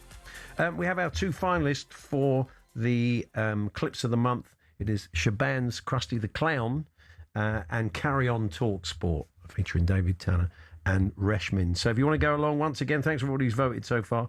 Go along and vote for your favourites at TSH&J, TSHANDJ. That's TSHANDJ on X, and we will play the winner just for the end of the show. This comes in from Peter in Leytonstone. I heard you chatting about the Mexico 86 sticker album earlier on, the new book, revisits it. It was the only one I ever completed. I was 10 years old. When I was about 18, I was at home and I said to my mum, "Where is it?" She said, "Oh, I threw it out." So he said it could be worth £900 now, at the very, very least. So thank you very much for that, Peter. Talking of one of the boys who featured in that book, the great Terry Butcher will be joining us in the studio for a chat on Friday. So we're going to be chatting about a new documentary he has produced. And, of course, we'll talk a bit of England because they take on New Zealand the following day. So Big Terry joining us for a chat this Friday. Also in the build-up to the World Cup, Pierluigi Collina has announced a few tweaks to the laws of the game to counter a few things I think we're all quite sick of seeing in the Premier League and beyond. Here to chat about that is someone you'll hear a lot from on this channel throughout the World Cup, because she's a former referee and a top refereeing analyst. Be with us here on this station. Christina Uncle. Hi, Christina. Good morning, gentlemen. I like the word tweaks that Kalina has put in. Right on the eve. I suppose they are real. I mean, some of them are. But let's kick off with one of the headlines. For me, it's typical FIFA that some of these are necessary, but they haven't got it right. They still haven't got it right. Yeah. Maybe let's start with the tactical timeouts by keepers that we see increasingly. The goalkeeper just sits down. There's nothing really wrong with them. We all know that. There's this tacit acceptance. But as it's a goalkeeper, the referee can't do much. On comes the trainer for somebody who doesn't need treatment. Over the players go to the coach and just have a little timeout session and get a few pointers. So that they say that the players can't now move over to I suppose the manager can shout, but it probably won't have the same effect. And I think the hard part here is there is no punishment, right? The direction to the referees will be to not allow the players to move to the technical area, but there is no repercussions if they do. The referees still can't prevent a player from going and talking to the coach. So it's good in word, but in enforcing it, it's going to be very, very difficult. Now, domestically here in the United States, the National Women's Soccer League actually have a rule that do not allow the players to go, and then the league can sanction, et cetera. That's not what's going to be here at IFAB, but that's basically what they're trying to replicate. Now, I do think this focus is a bit lost just because we do have the hydration breaks that are already going to happen. So I start laughing. Football is no longer halves, they're quarters. I mean, that might be a commercial pursuit, but I do think that the hydration breaks will effectively eliminate this need for the goalkeeper to go down, for the technical staff to have either a coaching moment, or I think probably the biggest issue is a way to break up play and movement when there's momentum going for the other team. Sure. And that is why, this is when I say FIFA have got it wrong. This is what I mean. The worst defenders are the keepers. So they say, oh, there are exceptions if the keeper's injured. Well, you might as well not have brought it in, because that's the people that do it. What they should have done, which was the logical thing, was, okay, you want to do this and the keeper's not injured? One of your outfield's got to go off for a minute. They'd soon stop it, wouldn't it? It would soon stop it. But this way, keepers are still going to go down faking injury. Yeah. It hasn't stopped it. There is also this throwing countdown, Christina. 5 seconds. If a player deliberately delays the restart of play, the throw can be given to the opposition, they say.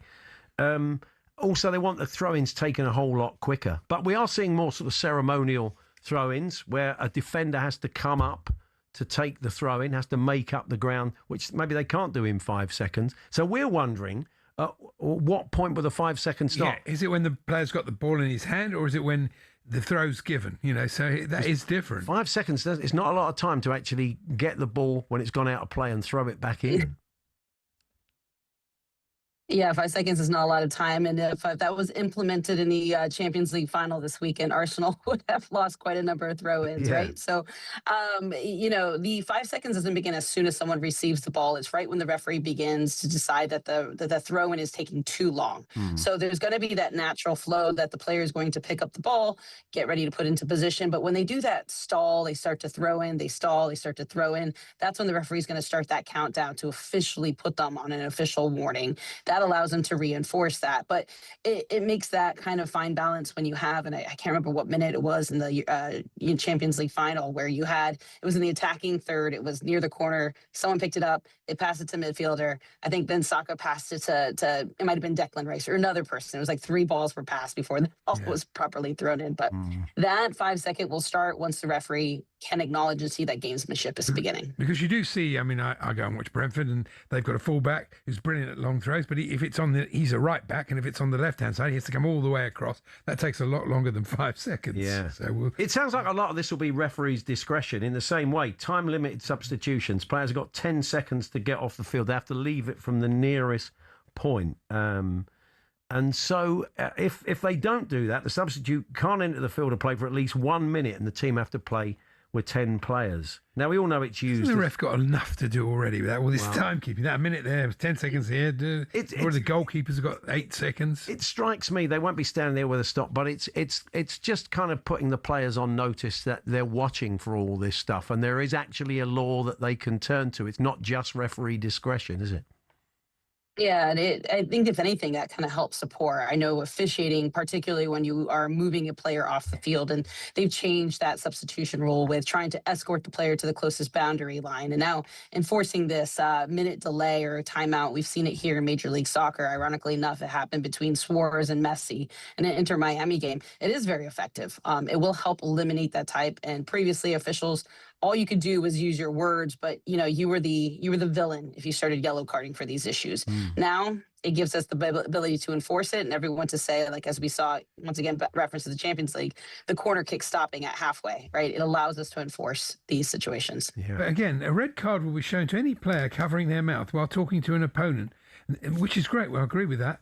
But this bit, in what is deemed an aggressive manner, I promise you, Christine, I can look as if I'm saying something nice to you, but I can be saying the worst thing on earth and you wouldn't know. That's stupid.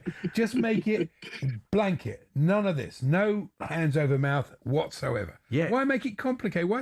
Why bring in this extra thing, aggressive manner? If you're having a nice conversation or not. I mean, it's very hard to tell, isn't it? Somebody's body language could be very different from what they're actually saying.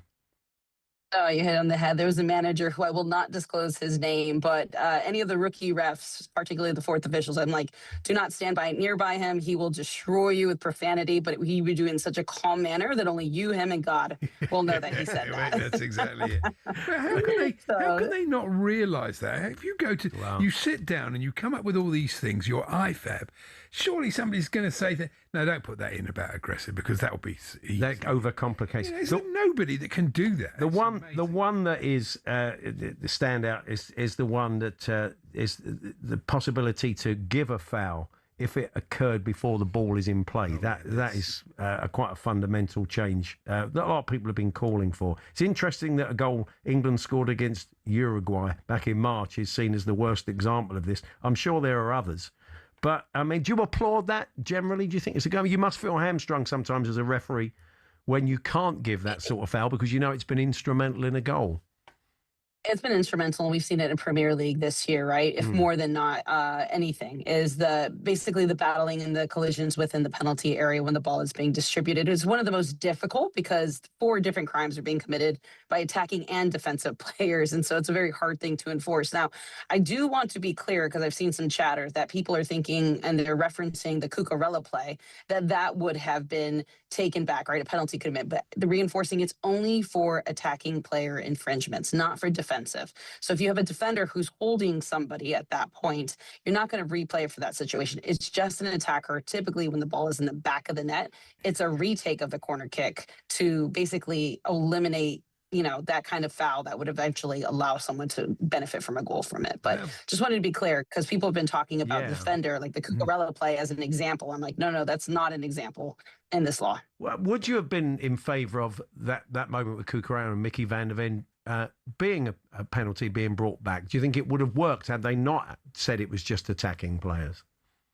Yeah, for me, the Cucurella play, I know when I broke it down, I kind of lean into more football understanding and higher, level, right? So when you're managing that penalty area and everyone's fouling and committing fouls, there's a time where enough is enough. So you let that corner kick be taken, then you call the penalty, if that makes sense. So like you basically make that decision after the ball is struck for that corner kick to be then within the protocols of calling a penalty in that situation. So the timing is a little bit off, but it also requires you to stretch that timing. So instead of going into technical, we go into football understanding. Christina, we've got loads more questions, but we'll ask them during the World Cup because we are going to talk again soon. So we'll catch up with you soon. Thanks for joining us. Of course, great to see you, gentlemen. See you at the World Cup. There we are. There's Christina Uncle there, our refereeing analyst here on talkSPORT, former referee. More different rules for defenders and attackers, the same as handballs. I mean, it's mad. Have the same rules for their players. It does seem overcomplicating a lot of them. At the core of it are some good ideas, but we shall see. Anyway, we're going to find out a little bit more about Tyler Fletcher. Very sad for Billy Gilmore picking up that injury at the weekend. Means he can't go at the World Cup, but young Tyler will be. We'll ask a seasoned Manchester United watcher what they've seen, what they've heard of the player that has surprised a few people by working his way into the squad and flying off to the States. We're here with Toolstation, first stop for everything for the job from 7 a.m. Monday to Saturday. Start strong, start it right. First stop, Toolstation.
Big week. Come on. Big week. Can I get congratulations? Happy for you. Congratulations. Thank you See, much. do you know I'm how not sour, pathetic man. this is? You got a Tottenham fan sort of celebrating.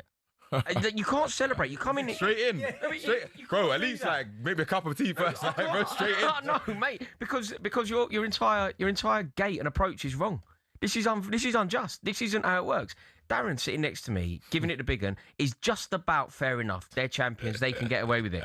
You can't come in here as a Tottenham fan and celebrate. You've got to celebrate. You're smiling. Where did you finish? What did you celebrate? Where did you finish? I'm not celebrating. Where did you finish? No, we finished mid-table. I'll put something to you. We had the same season as you. I kind of agree with that. I just think it's crazy that you came in here. You came in here like the cat that got the cream. No. This is the thing. I think what people are confused about. No one celebrated finishing 17th. We celebrated the fact that we're not going to be in the championship. You don't get that. What don't you get about that?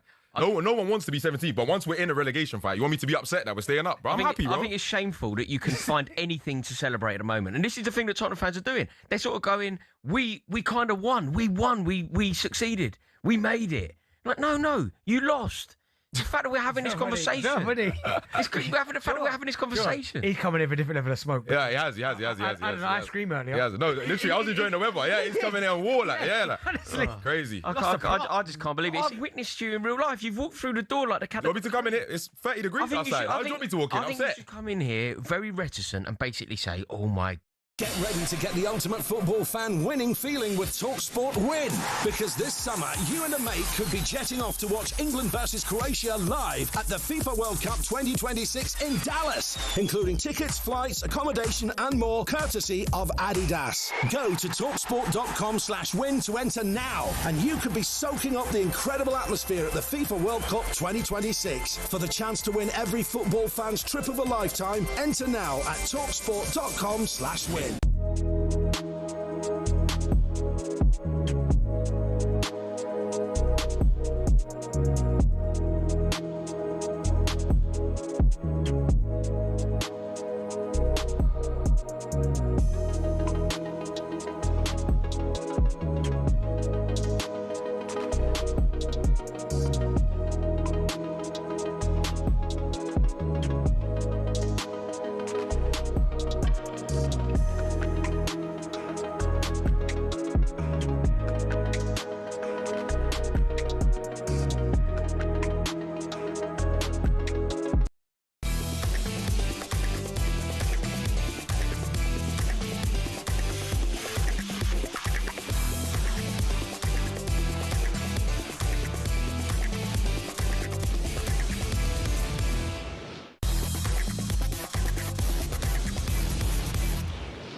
It's pretty close in the vote to be the clip of the month between Carry On talkSPORT and the Krusty the Clown Shaban moment. So go along to @TSH&J, TSHANDJ, and we'll play the winner just before. I've still got 50-50 here. I've got 57-43%, but I won't say. Oh, okay. Well, let's not influence it. All right. Well, we'll have a winner shortly. We'll play it to you. Just a reminder, tomorrow on Breakfast, Jeff Stelling, Ali McCoy's got some great guests.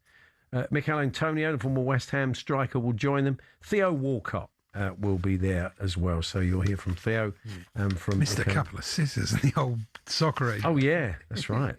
Jermaine looked very good, didn't he? Jermaine Defoe still got it. Anyway, sad news at the weekend. Billy Gilmore got injured and couldn't go to the World Cup. There was a call-up for Tyler Fletcher of Manchester United. Raised a few eyebrows because he's not had a lot of game time for Manchester United, but clearly highly rated young player with a great pedigree. Jay Motti, host of the Stretford Paddock. Seen a bit of him in action, but not a lot. Like, who has? Hello, Jay. Hi, lads. You okay? Yeah, good. There's been a bit of a buzz about him, though. We know that from He's got a Michael... twin brother, isn't he, as well? Yeah, that's right. And obviously his dad was a fine player. So, did you know a bit about him because of that? Yeah, I mean, look, it's not just because of who his dad is. You don't get into the United team because your dad's Darren Fletcher. No. He's a very talented footballer. Obviously, there's a bit of intrigue there. The fact you've got these two twin brothers, one's left-footed, one's right-footed, one's a bit more of an attacking midfielder. I think Jack's more attacking than Tyler. Both very, very talented. Hasn't played a lot for the first team, as you mentioned. I think he's played about 17 minutes this season, but has obviously played at youth levels and has played at youth levels for Scotland. The sort of the big difference, or one of the differences with the two brothers, is Jack sort of played at a younger level for England, stuck with England, whereas Tyler's focused on Scotland, and obviously that's paid off for him because he's had a call-up, bit of a shock call-up. But we see it now and again, don't we? We see it where young players are a bit of a wild card. Occasionally the manager they'll do it. You mentioned Theo Walcott earlier. Yeah. He was one that I think Sven Goran Eriksson picked before he kicked a ball in the Premier League. Some older United fans have been comparing it to Norman Whiteside when he got called up to Northern Ireland in '82, a bit before my time. But this can happen, and it's obviously a good moment for him and for his family. It's good for Manchester United as well, because if he has a good World Cup or he gets some game time, he'll come back. Just that experience of going to a World Cup, it's good from you as a United fan, isn't it? Yeah, most definitely. I mean, I think he'll benefit from it, just being in that camp, being at a World Cup. Whether he gets minutes or not, we'll have to wait and see. But it's an experience that shouldn't hurt him. It should certainly help him as well. And this is a player that he's been through a little bit already. He's had a few injuries along the way, so he's came through that. Everyone I speak to, who's lots more of him than I have, says good things about him. And I think it's one of those sort of moments for him that he's deserved. He's earned it, if you will. I know it might be a little bit seem a bit premature to some people, but he's not been sort of plucked from obscurity. No. He's done enough to warrant this call up. So yeah, hopefully he can get some good experience from it. And who knows, with the amount of games we've got next season and the fact that we do need to strengthen, especially midfield, he might end up seeing a bit more of the first team next season, and this could help him do that. One of the things that fans love to see is the academy players coming through, young players that have been at the club coming through. I mean, you're in pretty good shape. You've got some good young lads coming through at the moment, haven't you? Yeah, we have. It's good to see. I mean, there's a few players that have really impressed. I know they had the disappointing result in the FA Youth Cup final against Manchester City, but they've got a good squad there. You've got some players that are still young for that squad. When you look at, obviously, JJ Gabriel's the one that everyone speaks about because of his age, but you look at likes of Jim Thwaites as well, Wilke Conke. There's a few players there that next season might end up getting minutes because we've got Champions League football, because you've got obviously more games as well. I mean, that could end up being up to 20 more games if we do well in it. Plus, we want to do a bit better in the domestic cup competitions than we did this time. So there might be more games there. So yeah, I think the academy, it does have a special connection with Manchester United fans. I know we talk about it a lot, but it's been however many years, like almost, I forget the exact figures, like 90 years we've had a player from the academy in our first team. And there's a reason for that. It's because we do have a strong connection with our academy. We've got some good youngsters coming through who can hopefully help the first team next season. Excellent, Jay. We're out of time, Sally, but good to talk to you as always. We'll catch up with you soon. Take care, lads. Thanks a lot. There's Jay Motti there, host of the Stretford Paddock on Tyler Fletcher's call-up. Best of luck to him. So that is us. Yeah. We'll be back tomorrow, continuing all the World Cup build-up. There's still friendlies going on. England, of course, got a friendly, as we said, later on this week. So they'll be out in the States, and we'll be out in the States, and we'll be bringing you updates, of course, in the build-up to the tournament. Let's bring you the winner of and it's not Carry On TalkSport for a change. It is indeed Shabana Hearn's tribute to Krusty the Clown, inadvertent. Here it is. You listen to the Weekend Breakfast in partnership with Volkswagen.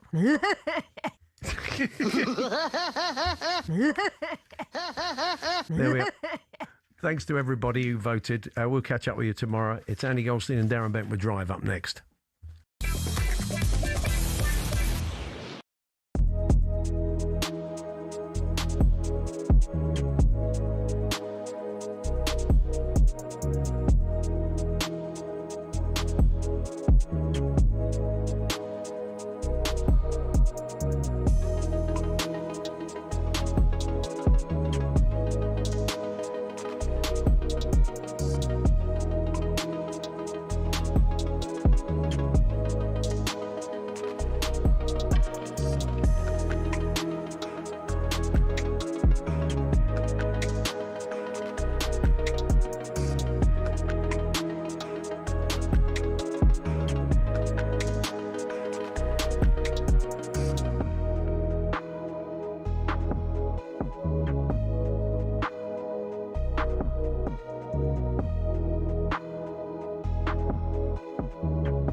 Look, he was on stage last night. It was quite an emotional sort of admission, really. He said that after Brighton, I think in week 10, I came off the stage, and the incident in Manchester where he had the argument with Jan van Veen, I was sat at home and I was saying to Faith, I don't want to do it anymore. Just the crowd every week. I said to her, I'm down bad. Now, listen, he was probably out of order to do the crybaby emoji or whatever it was he was doing to Van Veen, and he got a little bit of stick for that. But did we go, as a general public, did we protect him enough? We have to remember that he's 19 years of age. And bearing in mind the way he was talking there about his mental health, and bearing in mind we had a conversation last hour about Ricky Hatton and how, we deal with these situations. Do we have to be a little bit careful with him? We definitely have to be, because we forget he's only 19. I mean,